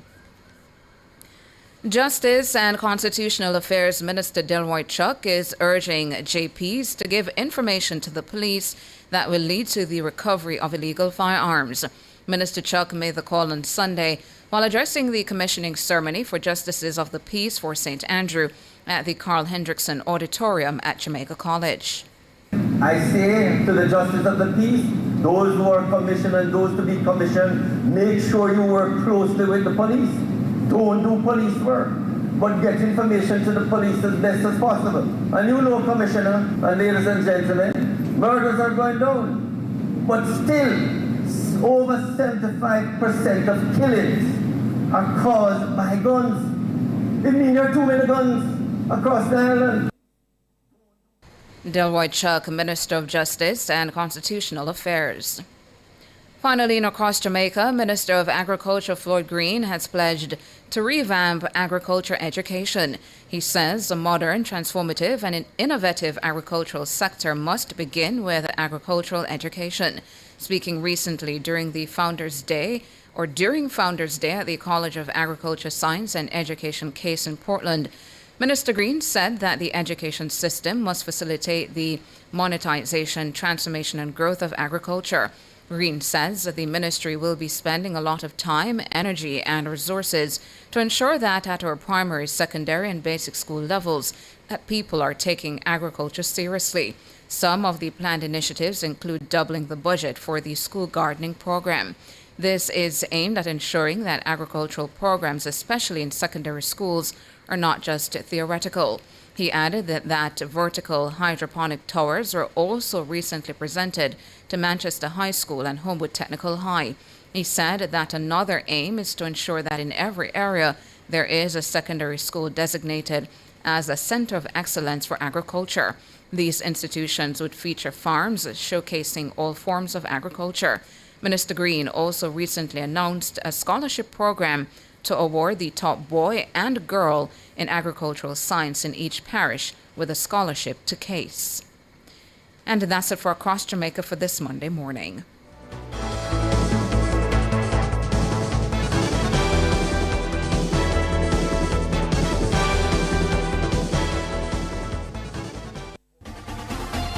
For all your electrical needs, visit ABC Electrical Sales. They stock a wide variety of electrical supplies including plugs, switches, panel boards and conduits, plus energy-saving fixtures. ABC Electrical Sales stocks brands like GE, Siemens, Philips, Cutler Hammer and Allen Bradley. They also offer free island-wide delivery just to suit your needs. Visit them at Shop 8, Hagley Park Plaza, Kingston 10 or call 876-754-3714-5 or 876-754-3825-8. ABC Electrical Sales, for a better choice in the electrical business. Turn up the heat with Hot Listing, Nationwide 90FM's new on-air and online classifieds feature. If you have a car for sale, room for rent, or yard sale come up. If you look at work or need stuff. If you provide a service, make it a Hot Listing, Nationwide 90FM's new on-air and online classified segment. Your listing plays again and again. From morning till evening. You send it, we play it. You say it once, Jamaica hears it all day, every hour. Contact our sales team now at 876-630-1210 or sales at nationwidenewsnetwork.com. Hot Listings on Nationwide 90FM, a new revolution in media. Need to make a change to your title or need a title? GeoLand Title Limited is the place to be. They do lost title application, add and remove names from titles, wills, estates, first-time registration, land surveys included, affordable rates and flexible payment options, National Land Agency adjudication and land titling waivers available. They have 8 locations island-wide. Call 876-754-6436 or visit their website at geolandonline.com. GeoLand Title Limited. Secure your land, secure your title. The following is brought to you by the National Housing Trust, the key to your home. Don't miss a beat with your mortgage payments at NHD. Let's be real. Managing a home. Don't miss a beat with your mortgage payments at NHD. Let's be real. Don't miss a beat with your mortgage payments at NHD. Let's be real. Managing a home, a job, and a million other things can cause you to forget a single date, no matter how important. If you have an NHD mortgage, forgetting that payment can be a major source of stress. But what if you could prevent the panic? Here are some simple, practical tips to make sure you stay on track with your mortgage payments. Kim, today's what date? Marie, why you frightened me for? It's Monday. Date, not day. Oh, the 14th. Oh no. What happened? How this catch me, man? It's always the first of the month, every month. Oh, man. Yeah, worry me now. Is what happened? My NHD mortgage not pay yet. I don't know how this reached me. May have it right down. See it here? The first of every month. Maybe that's the problem, Mar. Why you don't make an arrangement with them to pay automatic? And you don't have to worry about it every month. It crossed my mind, you know. But I can't find the time with everything else that's happening. Well, you better try find it. Because this is the first time you miss. But to how you move of late, it won't be the last. Try not put your mouth on me. This can't reach me again. Suppose me lose my little house and have to come live with your Kim. Live with who? So the phone here. 888 call NHD. Thank you for calling the National Housing Trust. How may I help you? I really hope you can help me, sir, because I don't know how this happened to me. I had so many things happening this month. School fee for pay, insurance, mommy, doctor bill, and in all of that, I forget my mortgage. Please do. Tell me it's not too late. Okay, let me check. At the NHD, we understand how life gets sometimes. When was your last payment? Is your account up to date? Yes. If it's one thing about Marie Susanna Dalworth, me always pay my mortgage. Well, except for this month. That's great, Miss Dalworth. I see you have been making consistent payments. I don't want you to worry too much about this month, as your payment was due on the 1st of the month. But you have up until the 15th of the month to pay without incurring any penalties, like interest. That's good to hear. I have a little breathing room so I can make the payment today. Well, since I have you here, let me just tell you of the different ways in which you can pay your mortgage so you can stay on track with your payments. Okay. First is salary deduction. You can visit any of our offices, complete a form authorizing us to request the payment to be taken directly from your salary each month. It comes to us before you even see it, getting rid of the temptation to spend it. It's seamless, and you never have to remember a date. You know, I remember hearing about it during my loan interview, but I figured I could do it myself. I'm definitely considering this as an option right now. Perfect. You could also do a standing order at your bank. You could go to your bank or online banking platform and arrange for recurring payment to be made to your NHD mortgage account on your chosen date each month. You control the date and it runs automatically from your account. Thank you so much, sir. This is a real weight off of my shoulder. I'm going to come in and settle my current payment today and make a plan for those in the future. My house is the biggest investment I have, so I have to do everything I can to keep my keys. Okay, that sounds good. Don't miss a beat with your mortgage payments when you pay the first of every month. Visit your nearest NHD branch or our website at nhd.gov.jm for further details. Or call us at 876-929-6500 or 888-CALL-NHD. Don't miss a beat with your mortgage payments at NHD.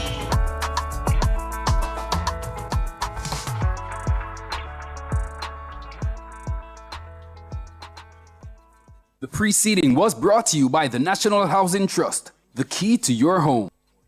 Every voice matters here, and yours has always mattered to us. The Family Club is your front row seat to be part of the conversation officially. Join the nationwide 90 FM Family Club today on Patreon.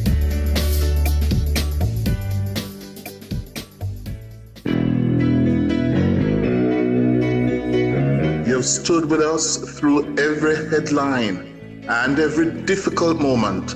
The Family Club is how we keep this going strong. Together, join the nationwide 90 FM Family Club now on Patreon.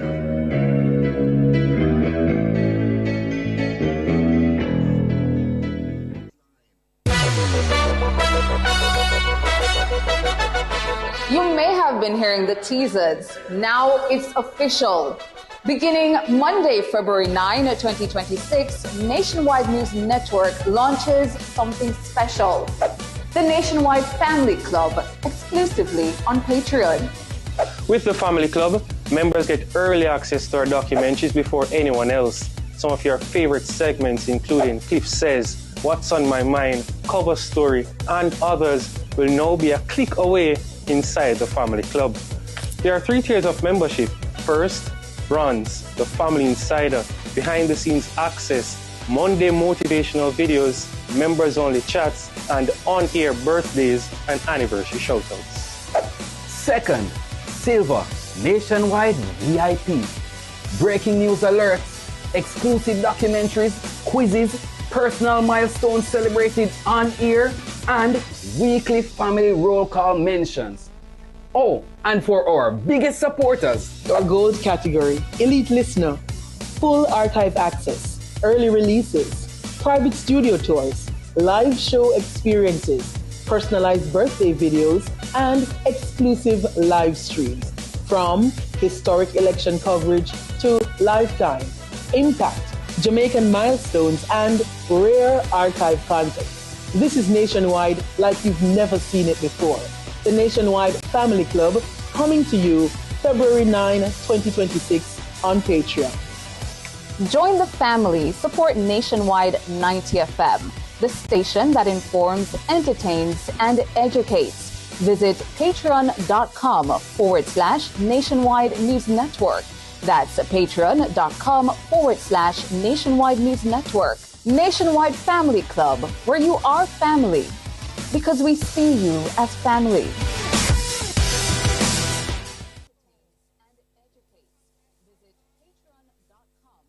Upgrade your home or business with Cameron Industries and Joinery Limited. Explore a range of termite-resistant plywood, quartz, solid surface, and granite. Experience timeless elegance with our cedar doors, crafted from premium cedar stock, kiln-dried for durability and beauty. For quality and craftsmanship, visit us at the Trade Center Kingston 10 or Hatfield Mandeville. Call 876-963-0628-30. Cameron Industries and Joinery Limited. Transform your space today. Super Center, everything for your home and more. Bring back the fun of shopping. Discover the best finds in every aisle of amazing items. For your kitchen, your living room, your bedroom, or any room, Azan Supercenter has that perfect touch to elevate your space to the next level. Our team is ready to help you find what you are looking for you or someone else. So stop by our Crossroads store today and rediscover the fun of shopping. Azan Supercenter, it's a lifestyle. It's a lifestyle. Alson Pest Control Services, the pest control experts you can trust. Contact us at 876-338-6056. The time courtesy of Alson Pest Control Services is 8:16. Fontana Pharmacy has a wide variety of items from pharmaceuticals, household, cosmetics, toys, and more. The temperature by Fontana Pharmacy, it's all good inside, is 24 degrees Celsius in Kingston, 25 degrees Celsius in Montego Bay, 19 degrees Celsius in Mando.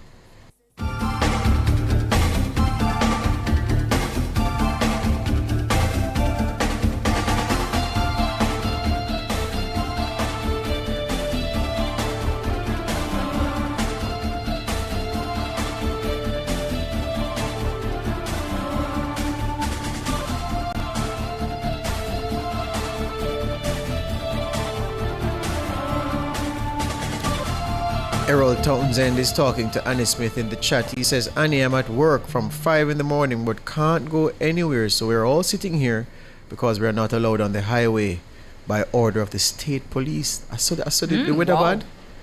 I saw the weather bad. The state police says stay off the highway. So I have to just go and sit down until such time. Have mercy on my soul. And I saw our friend Rick earlier. Rick Jam NYC saying more snow, please. I know why you want more snow, Rick. Yeah, so you can work from home. Yeah, Rick is a good boy.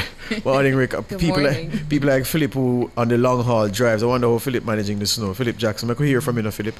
Good morning, Philip. I've been hearing some things. A friend of mine, I just went out,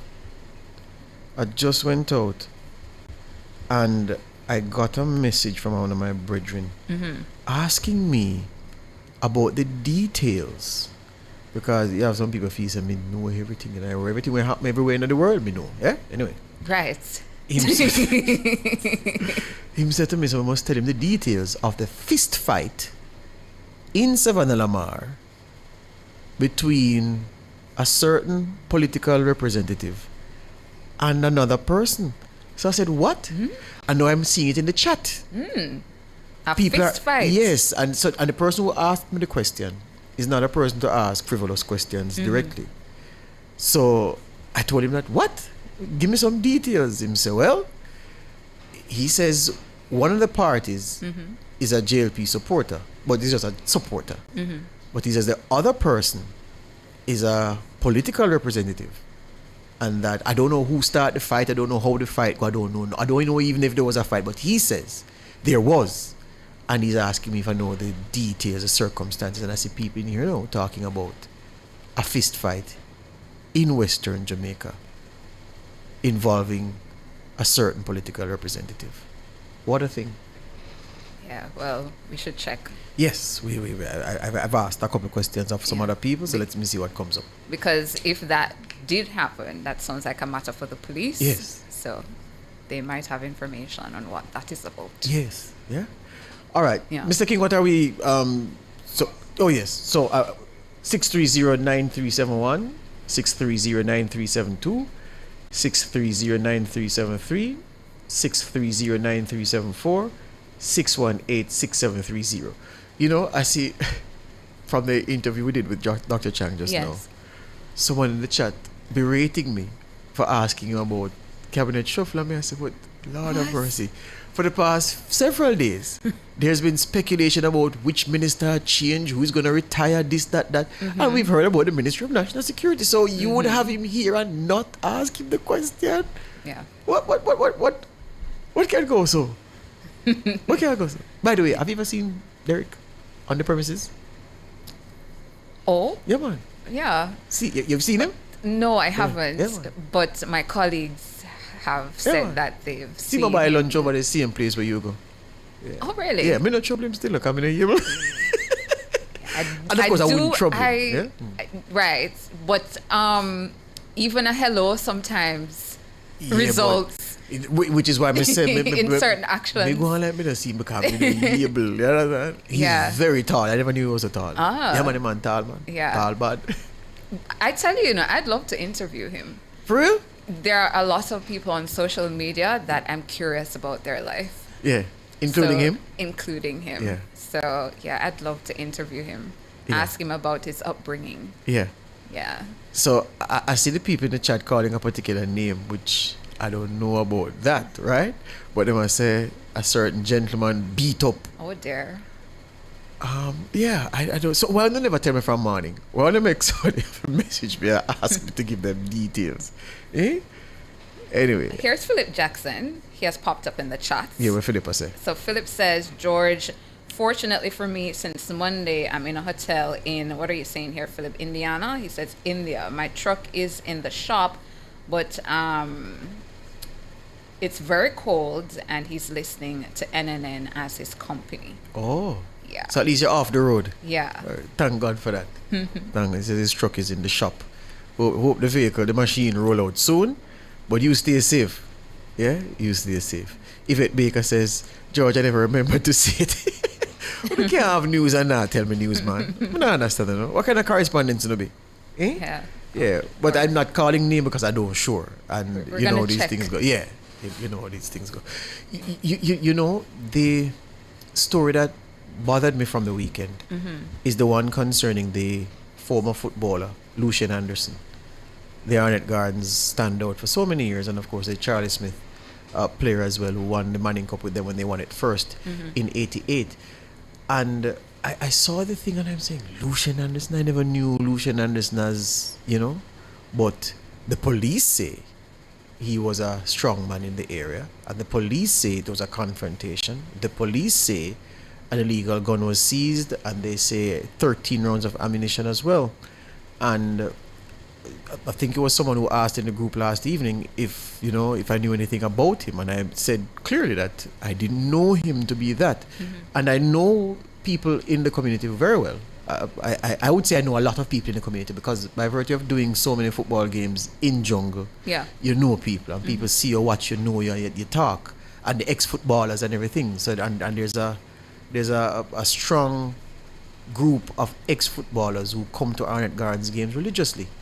And I've never in the time I've been going to jungle seriously since about 2009. I've been going there. There was a period when I went there every week, sometimes more than once, to do football games.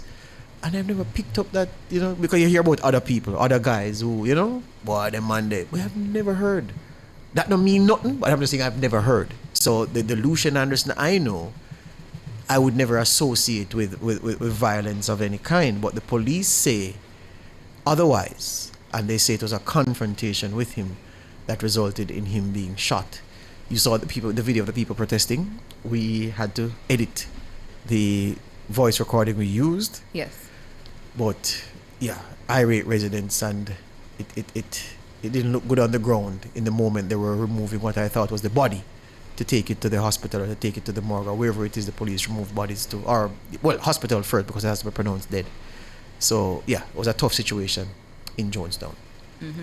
Yeah, and it will be left up to the police leadership in that area now to try to bring some calm to that area.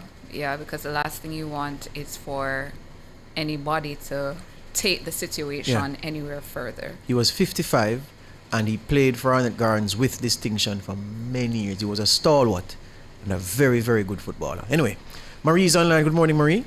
Yeah, good morning. Morning. How you do? We're good, man. Some no down here, no down a country. Which part of the country are they? Yeah, almost reach a bay and all the dollar. Yeah, they go. Yeah, they are mobile. I want to go take me off a data. What do you mean? Later, to listen to you, man. I want to go back on the radio. Yeah, we have some issues with the transmitter down in Mobile. In fact, we had a don't fix up yet, man. No, boy. Listen, Marie. Ah, boy. Sure. Yeah, man. That mash way up, man. Mash up. So the repairs are on the way. I was trying to get it back up fast. So just be ready a little bit longer. Bit longer, Marie. But I don't choice but to listen, I don't know to listen. Me try listen other things, but it give me gripe. Marie. So, we gone. Bye. All right, Marie. Thank you. Have a good day here. Yes. Yeah, man. Bye, Marie. Marie say they give me gripe. Hey, the Mobile people, they She said she done down a country. Me dey go. We love it. Morning, Marie. Our listeners are the best. Oh God. Preston Bernard says taking too long, George. Mobile and easy. Yeah, Preston, we were at a big stakeholders meeting last Thursday with the Spectrum Management Authority, and our engineer was there, and he raised the issue, and other people raised the issue about Mobile as well. So it's a hell of a thing with the transmission audio. Jermaine, you said? Oh yeah.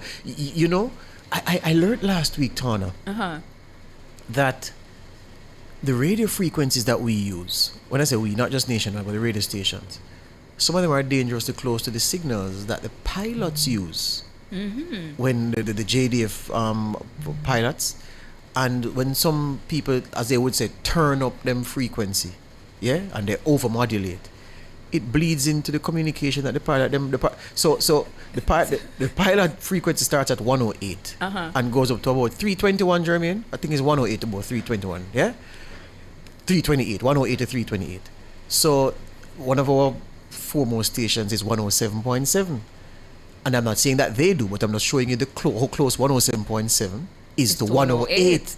So when whoever in the 100 band turn up them something, and the pilot them try to talk to each other, I'm music man, them here. Wow. And it's not the laughing matter, It's a serious thing. So they raised it at the Spectrum Management Authority stakeholders meeting last Thursday. And I said there has to be something done because that's dangerous. Yeah. Can you imagine in a critical moment you're trying to communicate something and you start here? Yeah, Governor Massacre. Signal the plane. Well, I'm trying to signal the plane. I can't signal the plane. But I can't signal the plane. Yeah. and they say that certain routes. So for instance, when the JDF guys, they fly a particular route to Newcastle, and they say they go over Mona and they go up to Irish Town and go over. They say that little corridor there, pure interference. Whoa. Yeah, they have to be finding different frequencies to ensure that the communication is clear, because the signals being operated by the radio broadcasters are interfering with their thing, and it's a serious part. You can imagine? Yeah. Anyway, Anthony, morning. Morning, George. Dantana, how are you guys doing? Doing good. Yeah. So, George, I am grateful, George, for the perspective that you provide this morning, George, in terms of the media landscape that we are in now, and how persons are really in survival mode, George. And let me say that I really appreciate the effort in terms of what Nationwide, which typically Cliff and yourself and the team is doing to keep the persons that are there employed. Yeah, that's what I'm saying? Yes. I as a listener, as a supporter, we not necessarily will agree with all the changes, but the perspective, I mean, this morning was very good, and I am hoping, George, that others will see through that lens and continue to support the station in whatever way that we can. Mm-hmm. You understand what I'm saying? Yes. So thanks for that. Yeah, man. George, one other quick point. I listened to the clip that you guys played with Senator Brown, and just for context, I went to go back to listen to the presentation in the Senate. And I am convinced now, George, that Lambert Brown has given his contribution to Jamaica, and it's time for him to move on, because I don't think he has nothing left to contribute based on the utterances that and I want to be kind, so I'm not going to say what's in my thoughts. Mm-hmm. But based on the stupidness that he said in the Senate, you understand what I'm saying? Mm-hmm. I mean, a country faced a category storm, hurricane, something that we have never ever faced in our lifetime. And I mean, when I look at the tax packages that the minister present, these are things that, George, if you don't have to smoke cigarettes, you understand what I'm saying? You don't have to drink rum. Mm-hmm. You don't have to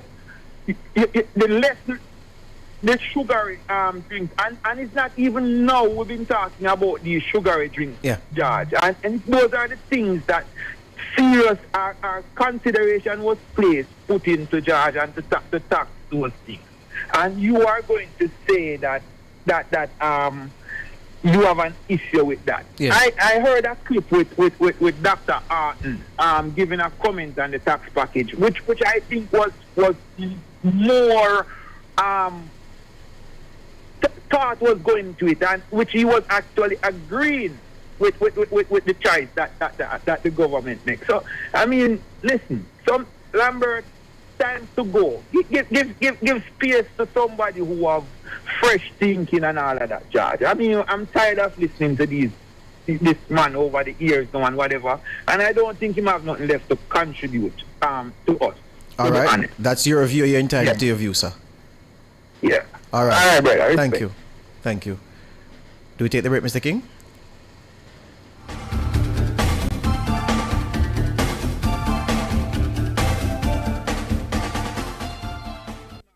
From the world to Jamaica, CFL delivers. Global reach, Caribbean reliability. Call 876-320-2263 or visit shipcfl.com. The time by CFL Jamaica is 8:32. From the biggest tracks to the biggest energy, Nationwide keeps it moving.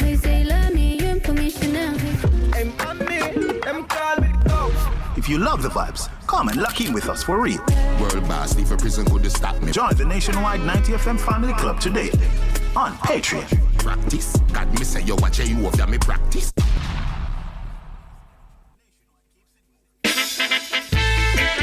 If you've ever called in, shared your story, or got help on this show, then you're already family. Now make it official. Join the Nationwide 90 FM Family Club today on Patreon.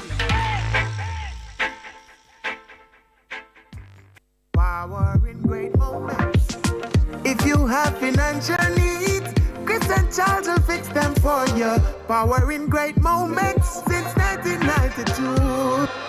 Oh, we have it all. Power in great moments. Relax, you got Chris and Charles. Oh, we have it all. When you think loans, think Chris and Charles. So some of you have been listening longer than I've been talking on radio, so this is our way of keeping it strong together. Join the nationwide 90 FM Family Club on Patreon and stay with us.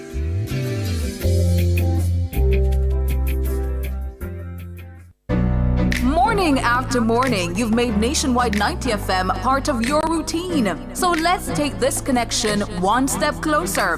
Join the Nationwide 90 FM Family Club and be part of it officially on Patreon.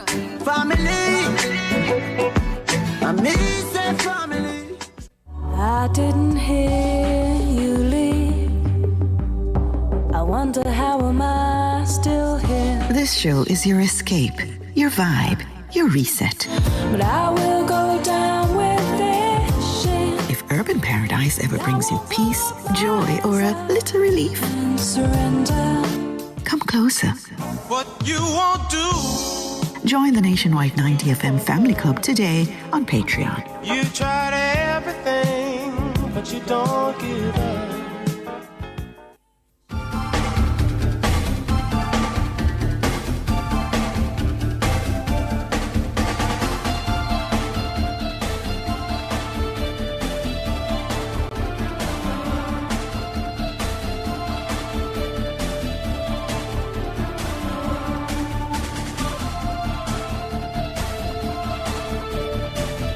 Back with us here on Nationwide 90 FM. I saw a comment earlier from one of our contributors who uses the name Gaddafi1, who said that, George, I hear you talking about Lucian Anderson. It's not as if you, like he was saying, if I knew that he was mixed up in wrongs, I wouldn't come on air and say it. Of course I would. Yeah. Why would I not say it? To say that boy, notwithstanding his career, blah, blah, blah, his name had been, linked to so and so, and it's unfortunate that blah, blah, blah. Of course I would have said that. But I'm telling you the truth. I don't know. I didn't say he isn't, Me never say him a wrongdoer. Me never say him not a wrongdoer. I said I don't know him to be one. That's what I said, and I can't understand. Why is it that your response to me saying I don't know him to be involved in wrongs would prompt you to say the thing you said? Oh boy. Can I just say a special good morning to our DJ in the afternoons, Jerome? Yes, ma'am. Because you see, when you step away from your duties in here and you're just a regular listener, like you're just a listen nationwide, there's so many things that you appreciate even more, and there's so many things that you have fun with as just a regular listener. And the music segment in the afternoon, I heard you earlier saying somebody said to you, music 1 to 5. He's make Jerome play 1 to 5 every day. He's so good. Yeah, man, he's amazing. The mix and how he transitions from the gospel to the dancehall to the soca, whatever he's playing, he does such a fantastic job. And I just want to put that out there because, you should give people their flowers. So if you're listening at this hour, Jerome, just want to big you up. And big up Honeybee and Kareem as well. They're hilarious. Yeah. They crack me up in the afternoons because sometimes when I'm going home, it's at that hour where their show is on. And they're so funny. Some of the conversations they have about what's happening in pop culture or whatever they're talking about. Just the way, they talk about it and the chemistry they have at that hour in the E-Zone. Yeah, good stuff. And I enjoyed their recent interview with Protege. Oh yeah, that one. Yeah, man. And the one week before with Matthew Samuda and I think there was Marlon as well. Morgan. Yeah, man. So Honeybee and Kareem doing well. Doing well. Just put that out there. Yeah. It's the family club is still open, still inviting people to subscribe. And you remember, nationwide listeners, what we told you maybe last year, or time of flies so fast, I don't even remember if earlier this year we were talking about it, but we were saying that we're looking to have a big thing at the end of the year. This year. Yeah, man. We've started those talks to see how we can get it together. And we found a location. Big location. And we are putting things together to have a massive event. The highlight, of course, would be Desmond versus you know who. That? You know, I was thinking about in relation to that as well. Sure. If we should do a nationwide in concert. It's an excellent thing. Who would you come out as? I'd do a bunch of different things. Yeah. I'd dance. Yeah. I'd act. You DJ. I'd DJ. You wouldn't sing though. No. But you're a DJ. Yeah. All right, no problem. We work with that. Yeah. I'm a great Michael Jackson performer. For real? Yeah. You can't do the moonwalk and all them thing there? What? Yeah. Billie Jean. Yeah. So and because here at Nationwide there's so much talent. Yeah, man. Hey. There's an abundance of talent. Well, I know. Tana, me not cut you, but choir. I have to say We this have to you. choir. And the choir, me I talk about now. I was around there the other day. I go a big yard the other day, pass through a big yard. Right. Which is next door to the newsroom. Right. So I'm around a big yard now, and I became a reference point because I hear that the choir is planning to enter a certain competition. And they say that the purse, the winner's purse is $3 million. Remember, I know? $3 million? Well, I know. The choir no farm it, the choir no rehearse it. And already them a cuss over the money. Right? So them say, who want, them say the technical guy, David. Yes. Say, well, yeah, he'd be a part of the choir, but if the purse is $3 million, I have to get $1 million out of it. And then somebody else want 1.5 million. And some say, okay, so 2 people get 2.5 million. And the rest of the choir get what? They must say, yeah, Dana can get 20 grand. Oh my God. No.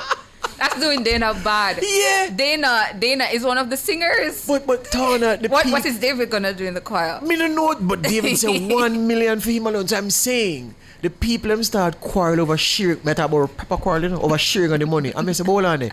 Have you guys met yet? No. Do you know how many people in the choir? No. Or do you know when I go sing? No. And then them turn up on Sonia and say, Sonia write 2 songs. But originally they told her that they're going to use one of the songs. Then she get vexed up because them say, all right, them now use the tune again. Them are going to use the chorus and write some different lyrics. People are crazy. No, but it's a serious thing. We have a really good choir at Nationwide. Kareem never the choir, right? Yes. So you can imagine him carrying 50 grand? If not, that's enough. No, he would lose his mind. No, disrespect. Yeah, I don't think anything under $500,000. Yeah, they end up to get 20 grand. So but the one on the main singer, them say, yeah, but oh my goodness, bigger star up on the choir. That's wickedness. Wickedness in high places. Oh, so what did they ask me to do? I think they asked me to. Yeah, what's gonna be your talent? Oh, me? Yeah. Oh God, man. Well, I mean, come now, all right. So George's gonna DJ. I'm gonna DJ, I'm gonna rap. You're gonna rap. Sing. We can't act. Yeah. We can't do anything except sing. What you gonna do, Jermaine? Jermaine, I'm gonna lift weights. Jermaine. Yeah. Go again, Kimon. Oh yes, so you with them to know. Okay. Call me now and say the choir are gonna need for train. The choir are gonna need for rehearse, which is different. They need costumes. They're gonna need equipment, and I ask me. Say me must bankroll the purchase of all of them something. Somebody say, okay, so what may I get in return? They won't tell me thanks. George, yes. They'll put you in the credit. Yes. They want me to finance the choir. Yeah, and then 2 people out of the 7-strong, 10-strong choir, I go hug 2.5 out of the 3 million. Wow. And Dana get 20 grand. And Jane Dana hug up 20 grand. Wicked people. Yeah, man, that them still. Oh my goodness, that's funny. That upset. Yeah, so Jermaine is gonna lift weights. Yeah, man. Yeah, there's gonna be like a fitness segment. Like a mini gym. Yeah, mini gym set up. fitness segment. Yeah, starring Jermaine King. Oh my God. Yeah. And Kimon, are you still there? Or editor Kimon, what are you gonna do? Kimon is gonna be a part of the choir. Oh yeah. Yeah. Kimon So how much you get out of singer. how much you want out of the purse, Kimon? You want $500,000? $500,000. Matt's on the strong point at all. No, George. You're gonna have to increase the purse. But the purse is the purse. It's $3 million. Them I say. have to put some more money on the purse. We don't have no. The big yard people them. Come on, pure problem. You wait till they reach the more. Them not reach it. What time now? Yeah. 8:43. Them not reach it. Mahiri is gonna do poetry. Oh yes. Yeah, man. Yeah. What would Chevon And the do? drummer, that's Who's the drummer? That's Orane. Oh yes, Orane, yes. Orane from sports. Yeah, but you realized last week, most of the nationwide reporters and presenters grew up in the church, you know? Yes. We remember the survey I did last week? I said, all right, give me a show of hands. So people, imagine there were 20 people in the room when we were having the production meeting last week. And I said, hands up if you were raised in the church. 18 of them. Maybe, 17 or 18, yeah. Yeah. I only one who raised their hand. Wait, or maybe like, yeah. The only people that raised their hand are me and you. No, you raised your hand? You raised your hand?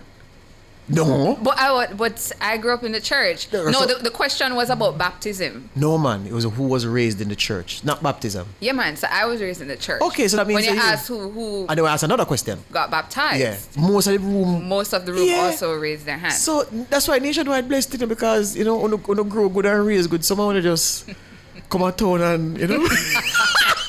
Right, kid? So of the people in the room who weren't raised in the church, Cliff never in the room. No, he wasn't. Right, so perhaps I was the only one. You were the only one. Yeah. Yeah. That's not good. Your grandma tried. Yeah, and if she had her way, I would have been, but boy. Yeah. Yeah, that is a hell of a thing. They said Chevon is gonna be a drummer. No, sir. No. What talent? Chevon would. We're gonna give dub poetry. Dub? Yeah. He could do dub poetry, man. Yeah. Yeah.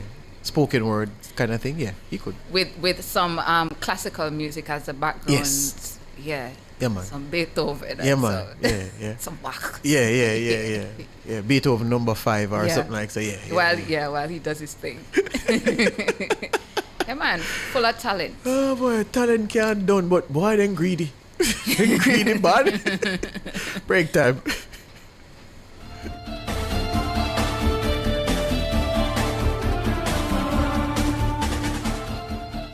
You're listening to Nationwide 90 FM. The time is 8:46.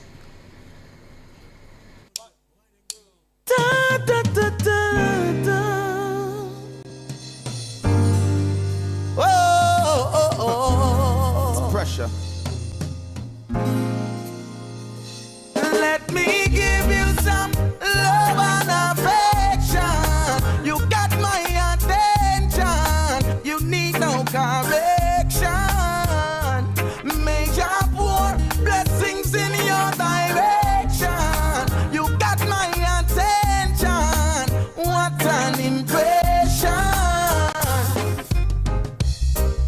So long I've been waiting to be with you all alone. I've been anticipating. The first time we kissed was breathtaking. And girl, we got a bright future in the making. Whoa. When we are together, my heart feels so much better. Oh, girl, I need you and that's no lie.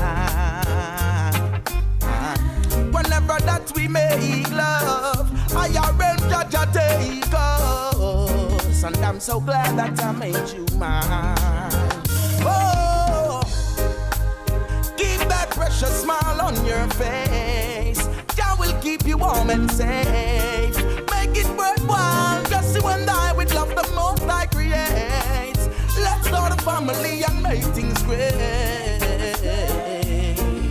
Cause when and how we met, girl, it's not a mistake. Let me give you some love and affection. You got my attention. Absolutely. Just the way she carries herself. That's the beauty. Woman, I need you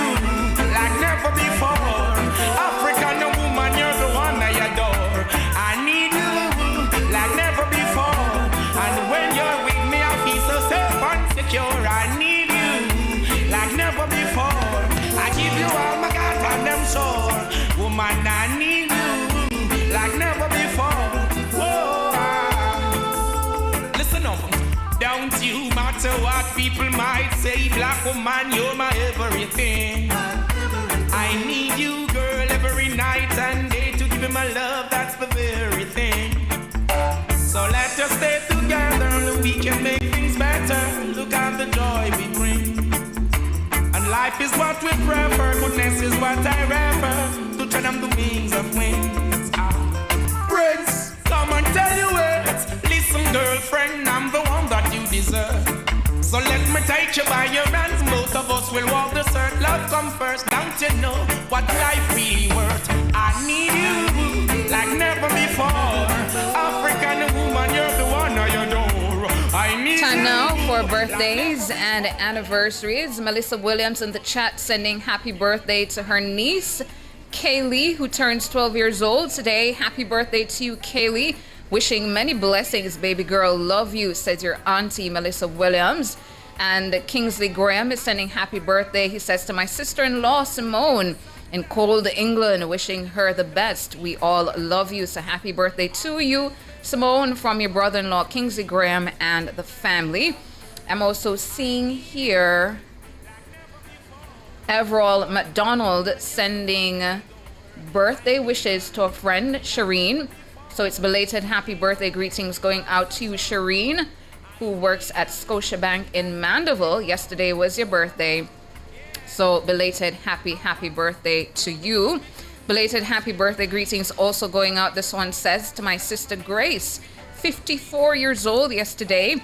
Belated happy birthday to you, Grace, coming from your sister June, Jem, and Juliet. So your sisters June, Jem, and Juliet, and your sons Pin, Shane, and Kofi, and your daughter Nina. Wishing you all the best. Hope you enjoyed your birthday yesterday.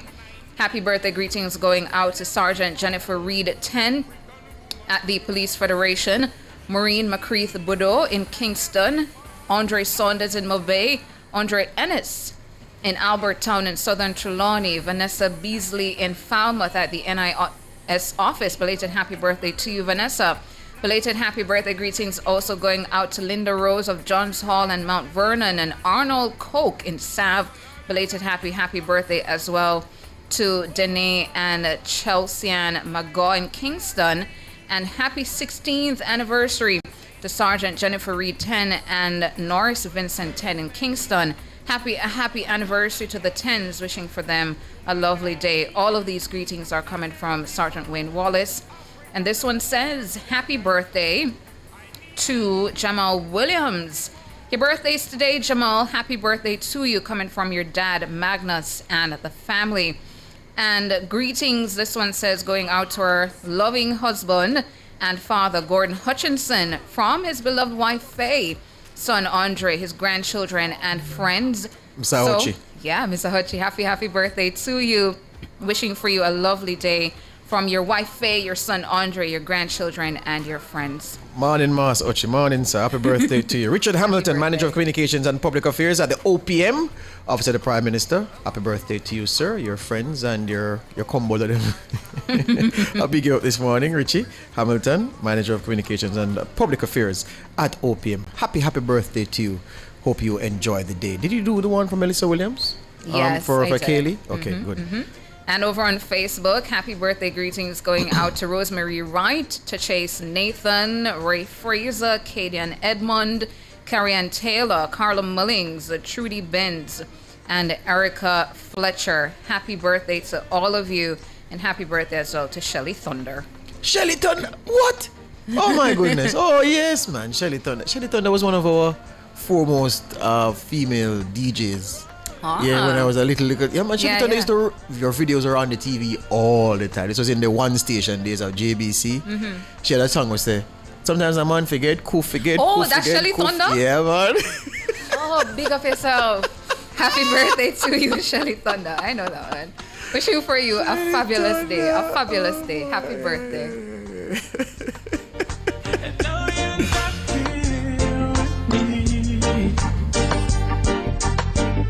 Nothing will ever change, my love for you remains the same.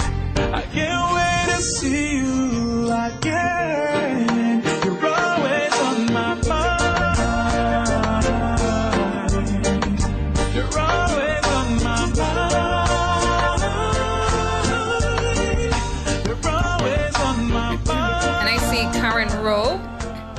sending happy birthday to a wonderful hubby and father, Morris Rowe. So Morris, it's your birthday, wonderful hubby and father. Enjoy your day.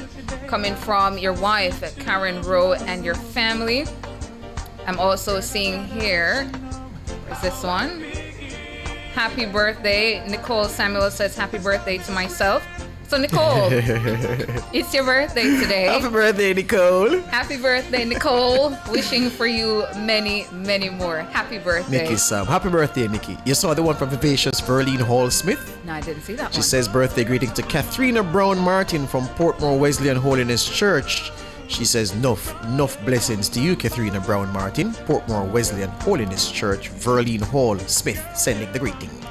Roxanne Wellington sending happy birthday to brother Alistair Wellington from sister Nikki. Enjoy your day. So happy birthday to you, Alistair Wellington, from your sister Nikki, who is saying to you, enjoy your day. I'm also seeing here Carl DaCosta sending happy birthday wishes. Carl says, please celebrate with us the 100th birthday of our dear relative, Daphne Martin, OC Nurse Martin. It was yesterday, and all the faculties intact. Love that, love that. So belated happy birthday greetings to you, Aunt Daphne Martin, OC Nurse Martin. Your birthday was yesterday, 100 years old. That's fabulous. Well played. King, you have to give away a Shelly Thunder before we go in here. Can't do that. Cheryl Wallace says, I know that alone she sing, enough tune she sing. Annie Smith says, not Annie Smith, Cheryl Wallace says, happy birthday to Josh Allen. Yeah, Joshy? Good morning, Joshy. Happy birthday to you coming from Cheryl Wallace, all right? And then Josh Allen says, happy birthday to his friend Chinny from Comfort in Manchester. So wait, both of them, so it's Chin Bella? That's what you said just now? I said Josh Allen. I didn't read the Chin one. Oh. Yeah. Okay. So Josh Allen, it's his birthday. So you're saying happy birthday to myself. So happy birthday to you, Josh. And Josh is also saying happy birthday to his friend, Chinny, from Comfort in Manchester. Hold on, King. Is today Janelle's son's birthday? Is today Jackson's birthday? Today Jackson's birthday, King? Today? Or was it yesterday? Or was it yesterday? Okay. All right, cool. So give me the Shelly Thunder, King. That moves, so. And then... You need a microphone around there. The people need to hear what I say. Did you see this one from Cheryl Wallace? Yes. Okay. Yeah, but and then I'm doing now. Melissa has another birthday. She says, happy birthday to our sis Shanique from AFBIC Bogwalk Church. I've never heard of AFBIC Bogwalk Church, but it's here. So, Shanique from AFBIC Bogwalk Church. Melissa Williams says, love you, hon. Happy birthday to you on this day, Shanique. And Patrick is saying Shelly Thunder used to attend Excelsior with his wife, that she now lives in the USA. So again, good morning to you, Shelly. And thanks for that information, Patrick. Look at the tune, youth. Sure. I still love you, and I always will. Sorry is all that you can say. Years gone by and still the words don't come easily. Like sorry. You know what time you use 10 cents and punching a tune into the jukebox? You could say, baby. Listen, I used to hear this song all the time. Like at the start of a dance. Yeah, man. I didn't know it was her. Such a good song. June! Happy birthday, Shelly. Meanwhile, the Family Club this week. You can see the week that was hosted by Rodney Campbell with co-hosts Arthur Hall and Pete Sankey. They spoke to economist Janine McEwen about the economics of the rural school bus service. Monday Motivation, Mahiri Stewart stars there, so please watch that, Family Club members. The impact of Hurricane Melissa, we continue to run those series. We have, that series, we have weekly interactive, we have quizzes, we have Lifetime with Joseph Joe Matalan coming up this week, and we have Impact with Cliff Hughes coming up also as well for the Family Club members. How do you get to the Family Club? Patreon.com/Nationwide News Network. That's how you get to the Nationwide Family Club. I want to say welcome to Trevor Johnson, Charles Shiletto, and Killian Henry, 3 of our newest Family Club members.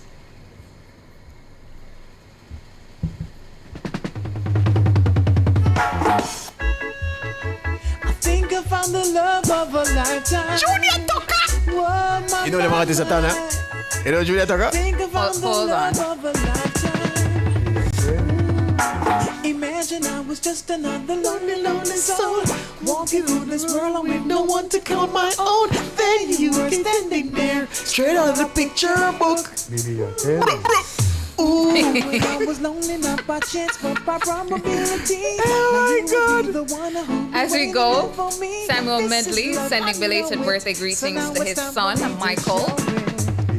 That's why I'm saying, ooh, I never knew it would have felt like this.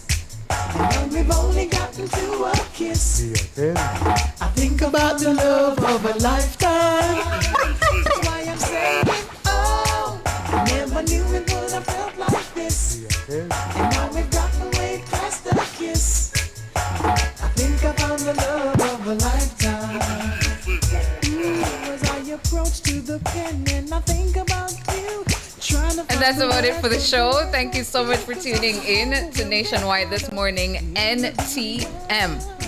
Thanks so much to our technical operator and the musical maestro Jermaine King, our super producer Michelle McCrae Smith, and our super editor back in her chair, Kimon Thompson. Up next, the Consumer Hour with Norgay Banton, and at 10, Cliff Views Online. I'm Tana. Good morning. I'm George. Good morning. And we've only gotten to a kiss. You've just heard Nationwide this morning on Nationwide 90 FM. That's why I'm saying, oh, never knew it would have felt like this. And we've only gotten to a